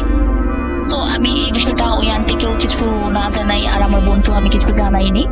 তো এটা ভাইয়া পঞ্চম রাতের ঘটনা, পঞ্চম দিন যেদিন আমি রাতে ঘুমানোর সময় ভাইয়া তখনও প্রায় 1:30-2টা বেজে যায়। তো আমি আমার ঘুম চলে আসে, আমার চোখটা লেগে আসার সাথে সাথে ভাই আমি শুনতে পাই যে কেউ একজন আপনার হসপিটালে যে থাই এগুলো থাকে সেই থাইয়ে কেউ একজন নক করছে। তো আমার ঘুমটা তখন ভেঙে যায় যে সাডেনলি এত রাতে থাইয়ে কে এত কন্টিনিউয়াসলি নক করছে। তো আমি ঘুম থেকে উঠে দেখি যে ওয়ার্ডের প্রত্যেকটা পেশেন্ট, প্রত্যেকটা গার্ডিয়ান ঘুমাচ্ছে, সবাই ঘুমিয়ে আছে, ওয়ার্ডের দরজা লক করা। তাহলে আমি ভাবতেছিলাম যে তাহলে থাইয়ে কে নক করছে। তো এটা ভাবতে ভাবতে ভাইয়া আমি আবারও ঘুমিয়ে যাই। তো যখন আমি ঘুমিয়ে যাই সাডেনলি শুনি যে আমার কানের পাশে একটা মেয়েলি কণ্ঠে কেউ একজন খুব জোরে খিলখিল করে হাসছে এরকম। তো এই সাউন্ডটা শোনার সাথে সাথে ভাইয়া আমি আবার ঘুম থেকে উঠে যাই। উঠে যাওয়ার পর আমি চারোদিকে তাকাই, আবার সব দিকে তাকাই দেখি যে না এবারও সেম, ওয়ার্ডের সব পেশেন্ট সব গার্ডিয়ান সবাই ঘুমাচ্ছে। তো আমি ভাবলাম যে হতে পারে বাহিরের কোন হাসপাতালে, যেহেতু বাহিরের হয়তো কেউ এসে হাসছে। তো আমি ওয়ার্ডের থেকে বের হয়ে ভাইয়া যেটা দেখি, বাহিরে একটা মানুষও ছিল না, একজনও ছিল না, না কোনো ডাক্তার না কোনো নার্স, কেউ ছিল না। তাহলে আমার কানের কাছে এসে ওই অট্ট হাসিটা কে দিয়েছিল? তো এটা ভাবতে ভাবতে আমি আবারও ওয়ার্ডে যাই, যে আবার শুয়ে পড়ি। আমি এর মাঝে ভেবেছিলাম যে আমার বোনকে ডাক দিব, বাট আমার বোন সিক, তার জন্য তাকেও ডাক দেওয়া হয়নি। তা আমি সেকেন্ড টাইম যখন আমি মানে আবারও ঘুমিয়ে পড়ি তখন সেম ওয়েতে এসে কেউ একজন খাইতে নক করছে। তো ভাইয়া আমি এটা শোনার পর আমি আর এবার চোখ খুলিনি, আমি চোখ বন্ধ করে রেখেছিলাম, কারণ আমি ভাবতেছিলাম যে এবার আমি শুনতে চাই যে কে কাজটা করছে, কে নক করছে বারবার। তো আমি সজাগ হয়ে যাই, বাট আমি চোখ খুলিনি। এমন সময় ভাইয়া আমার কানের কাছে এসে আবারও একটা হাসির শব্দ শোনা যায়। তো আমি ঘুম থেকে উঠে এবার সেম জিনিসই দেখি যে সবাই ঘুমাচ্ছে, তো আমার কানের কাছে এসে হাসছেটাকে। তো এই টাইমে আমি ভাবলাম যে না আমি আর নিচে ফ্লোরে থাকবো না, আমি একটু কষ্ট হলো আমার বোনের পাশে আমি বেডেই থাকবো। তো ওই রাতটা আমি বোনের পাশে বেডেই ছিলাম। তো ভাইয়া ফজরের যে যখন আজানটা, আমার বেডে ওঠার কিছুক্ষণ প্রায় আধা ঘন্টা পরে ফজরের আজান হয়ে যায়। আজান হওয়ার পরে আমি দেখি যে একজন আন্টি ঘুম থেকে উঠে উনি নামাজ পড়ে উজু করে কোরআন শরীফ পড়তেছে, হসপিটালে উনি কোরআন শরীফ পড়তেছে। তো তখন আর আমি ওনাকে কিছু বলি না, সকাল 11টার সময় আন্টি আর আমি ভাইয়া কেবিনে, কেবিন না, মানে আমরা ক্যান্টিনে যাই খাবার খেতে। তো ক্যান্টিনে যখন আন্টি আর আমি খাবার খেতে যাই, পাশের বেডের আন্টি, তখন আমি আন্টিকে জিজ্ঞেস করি যে আন্টি গতকাল রাতে এরকম কিছু থাইয়ের শব্দ, কেউ নক করছে এরকম শব্দ হচ্ছিল, আপনি কি এরকম ধরনের কোনো শব্দ পেয়েছিলেন কিনা? তখন আন্টি বলে যে আন্টিও সেম শব্দগুলো পাচ্ছিল, কেউ একজন এসে থাইতে নক করছে, কেউ একজন তার কানের কাছে এসে হাসতেছে, এরকম ধরনের শব্দ সেদিন রাতে উনিও ফিল করে। যার জন্য ভাইয়া উনি ফজরের ঘুম থেকে উঠে আগে উজু করে উনি কোরআন শরীফ পড়তে বসে। তো আমি আন্টিকে জানাই যে আন্টি আমি ভেবেছিলাম যে এটা হয়তো আমার একার সাথেই হচ্ছে। তো আন্টি জানায় না, শুধু এটাই না, উনিও যখন ওয়াশরুমে যায় তখন উনি শুনে যে কেউ একজন ওয়াশরুমের নক করছে। তো ভাইয়া আমরা দুজনেই অনেকটা ভয় পেয়ে যাই। ঘটনাটি হয়তো এখানে স্টপ হইলে ভালো হইতো। তো ভাইয়া ওই দিন যেটা হয় সেটা হয়ে যায়। তো এরপরে 6 নাম্বার রাতে আমাদের আর কোনো প্রবলেম হয় না। তো 7 নাম্বার যে আমি হসপিটালে 8 দিন ছিলাম, তো 7 নাম্বার দিনটা যেটা হয় সেদিন সকালবেলা ভাইয়া পাশের, আমি বলেছিলাম যে ওয়াশরুমের পাশে একটা বেড ছিল, ওইখানে একজন আন্টি ছিল। তো ওই আন্টির মেয়ে আন্টির সাথেই থাকতো, আর ওনারা ভাইয়া 28 দিন হসপিটালে ছিল, স্টে করেছে 28 দিন। তো আমরা সবাই সকালে ঘুম থেকে উঠে যে যার মতন কাজ করতেছি, পেশেন্টদের যতটুকু সেবা দেওয়া দরকার আমরা সবাই দিচ্ছি। এরকম সময় ভাইয়া ওই ওয়াশরুমের পাশের বেডে যে আন্টি ছিল, ওনার মেয়ে ওয়াশরুমে যাবে, ওয়াশরুমে যাওয়ার জন্য ও বেড থেকে দাঁড়ায় জাস্ট 2 কদম সামনে গিয়েছে, আর ওর সাথে সাথে সেন্সলেস হয়ে ওইখানেই পড়ে যায়। তো ওই মেয়েটা সেন্সলেস হয়ে পড়ে যাওয়ার পরে সাথে সাথে ডক্টররা আসে। ডক্টররা ভাবে যে হয়তো ওর কোনো ফিজিক্যালি কোনো প্রবলেমস আছে বিধায় ও অজ্ঞান হয়ে গিয়েছে, যেহেতু ও হসপিটালে 28 দিন স্টে করছে। তো ডাক্তাররা এসে চেক আপ করার চেষ্টা করে, বাট কোনোভাবেই মেয়েটার জ্ঞান আসতেছিল না। এইভাবে ভাইয়া অলমোস্ট 2 থেকে 3 মিনিট হয়ে যায়, ওর জ্ঞান ফিরছে না। হঠাৎ করে ভাইয়া মেয়েটা মানে কি বলে, ওর চোখগুলো খুলে, ইভেন সাথে সাথে ওর চোখের মনি সাদা অংশ যেটাকে বলে, সেই অংশটা ভাইয়া সম্পূর্ণ লাল হয়ে থাকে, সম্পূর্ণ ওর সাদা অংশ লাল হয়ে থাকে। ওর চোখগুলো এত বড় হয়ে যায় যে মনে হচ্ছিল ওর চোখ থেকে এখনই ব্লাড চলে আসবে। তো এরকম হয়ে যায় ওর চোখের অবস্থা। আর ও ভাইয়া মুখে কোনো শব্দ করতে পারছিল না, ও শুধু ওর গলাটাকে খুব জোরে জোরে কি বলে প্রেসার ক্রিয়েট করে গলাটাকে ম্যাসেজ করলে আমরা যেরকম করি ওইভাবে ডলতেছিল। আর ভাইয়া আমি বুঝাতে পারছি না, মাছ যখন পানি থেকে উঠানোর পর একটা মাছ যেভাবে ছটফট করে, এই মেয়েটা সেম ওয়েতে ছটফট করতেছিল। চোখগুলো থেকে মনে হচ্ছে রক্ত পড়বে, মুখ দিয়ে ও কোনো কথা বলতে পারতেছিল না, আর ওর গলাটা কন্টিনিউয়াসলি খুব জোরে জোরে ডলতেছিল। আর ভাইয়া ওর বুকের ভিতরে খুব জোরে জোরে থাপ্পড় দিচ্ছিল। তো এটা দেখে ওয়ার্ডের সবাই অনেকটা ভয় পেয়ে যায়। তো ওই মেয়েটার মা তখন বলে, আন্টি বলে যে ওকে কেউ পানি দাও। তো পাশের বেডের আরেকটা আপু, তার কাছে তখন ভাইয়া 2 লিটারের একটা পানির বোতল, সম্পূর্ণ বোতলটাই ভরা ছিল, ওই মেয়েটাকে দেয়। ভাইয়া আমি জানি না বিলিভ করবেন কিনা, সর্বোচ্চ 3 থেকে 4 সেকেন্ডের ভিতরে মেবি হবে, 4 সেকেন্ডের বেশি হবে না, হাইস্ট গেলে হয়তো 5 সেকেন্ড হতে পারে। এর ভিতরে মেয়ে ভাইয়া 2 লিটার পানি শেষ করে ফেলছে। আর পানিটাকে ও এত স্পিডে খাইছে ভাইয়া যে ওর শ্বাসের টানের কারণে পানির বোতলটা পুরো দুমড়ে মুচড়ে গেছিল। ও এত স্পিডে ভাইয়া পানিটা টানছিল। তো ওই পানির বোতলটা যখন শেষ হয়ে যায় তখন ওই মেয়েটা পানির বোতল ফেলে দিয়ে ও ইশারায় আবারও পানি দেওয়ার কথা বলে। তো ওর মাও বলে যে হ্যাঁ ওকে আবার পানি দাও। দেন ভাইয়া ওকে আবারও 2 লিটার পানি দেওয়া হয়। ও তখনও ভাইয়া সর্বোচ্চ 5 সেকেন্ডের ভিতরে সে 2 লিটার পানি শেষ করে পুরো বোতলটাকে দুমড়ে মুচড়ে ফেলে আবারও পানি চায়। তো এই মুহূর্তে ওই সময় ডাক্তার বলে যে ওকে যেন এত ওভার পানি না দেওয়া হয়, কারণ একটা মানুষ কতটা পানি খাইতে পারে এক নিঃশ্বাসে এটা তো আমরা সবাই জানি। তো যাই হোক, ওকে ডাক্তার বলে যে ওকে আর পানি দিতে না। তো মেয়ের মা তখন সাডেনলি সবাইকে বলে, ইভেন ডাক্তারদেরকে উদ্দেশ্য করে বলে যে আপনি যেখান থেকে চলে যান, আমার মেয়ের অন্য একটা প্রবলেম আছে, আলগা প্রবলেম বা যেটাকে বলে জিনের আসর, এরকম প্রবলেম আছে, আপনারা চলে যান, ও কিছুক্ষণ পর নিজে থেকেই ঠিক হয়ে যাবে। তো এটা যখন বলে তখন ডাক্তার ওয়ার্ডের সবাই অনেকটা ভয় পেয়ে যায়। তো যাই হোক, ডাক্তাররা ওই মেয়ের মার কথা শুনে ওনারা চলে যায়। চলে যায়। আর মেয়ের মা বলে যে থাইটা লাগাই দেন, মানে যে ওয়ার্ডে আমরা ছিলাম সেই ওয়ার্ডের থাইটা লাগাই দিতে বলে। যখন থাই লাগাতে বলে তখন আশেপাশে ওয়ার্ডে সবাই ভয় পেয়ে যায় যে থাই লাগাইলে যদি কোনো প্রবলেমস হয়। তো মেয়ের মা আশ্বাস দেয় সবাইকে যে না, ওইরকম প্রবলেম হবে না, আপনারা থাইটা লাগিয়ে দেন। তখন থাই লাগাই দেওয়ার পরে ভাইয়া মেয়ে প্রায় 6 থেকে 7 মিনিট পরে ওইভাবেই শুয়ে থাকে আর ওইভাবেই ছটফট করে। দেন ভাইয়া 6-7 মিনিট পর ও অটো ভাইয়া সুস্থ হয়ে যায়, ওর কোনো ট্রিটমেন্ট কোনো কিছু লাগে না, ও সুস্থ হয়ে ও ওর মতন বেডে যেয়ে কিছুক্ষণ রেস্ট নেয়। রেস্ট নেওয়ার পরে ভাইয়া দেখি ও হঠাৎ করে কাপড় টাপড় গুছাচ্ছে, ও চলে যাবে এখান থেকে। তখন আমরা সবাই মেয়ের মাকে জিজ্ঞেস করি যে আসলে আপনার মেয়ের প্রবলেমটা কোথায়, সাডেনলি তার এরকম হয়েছে কেন।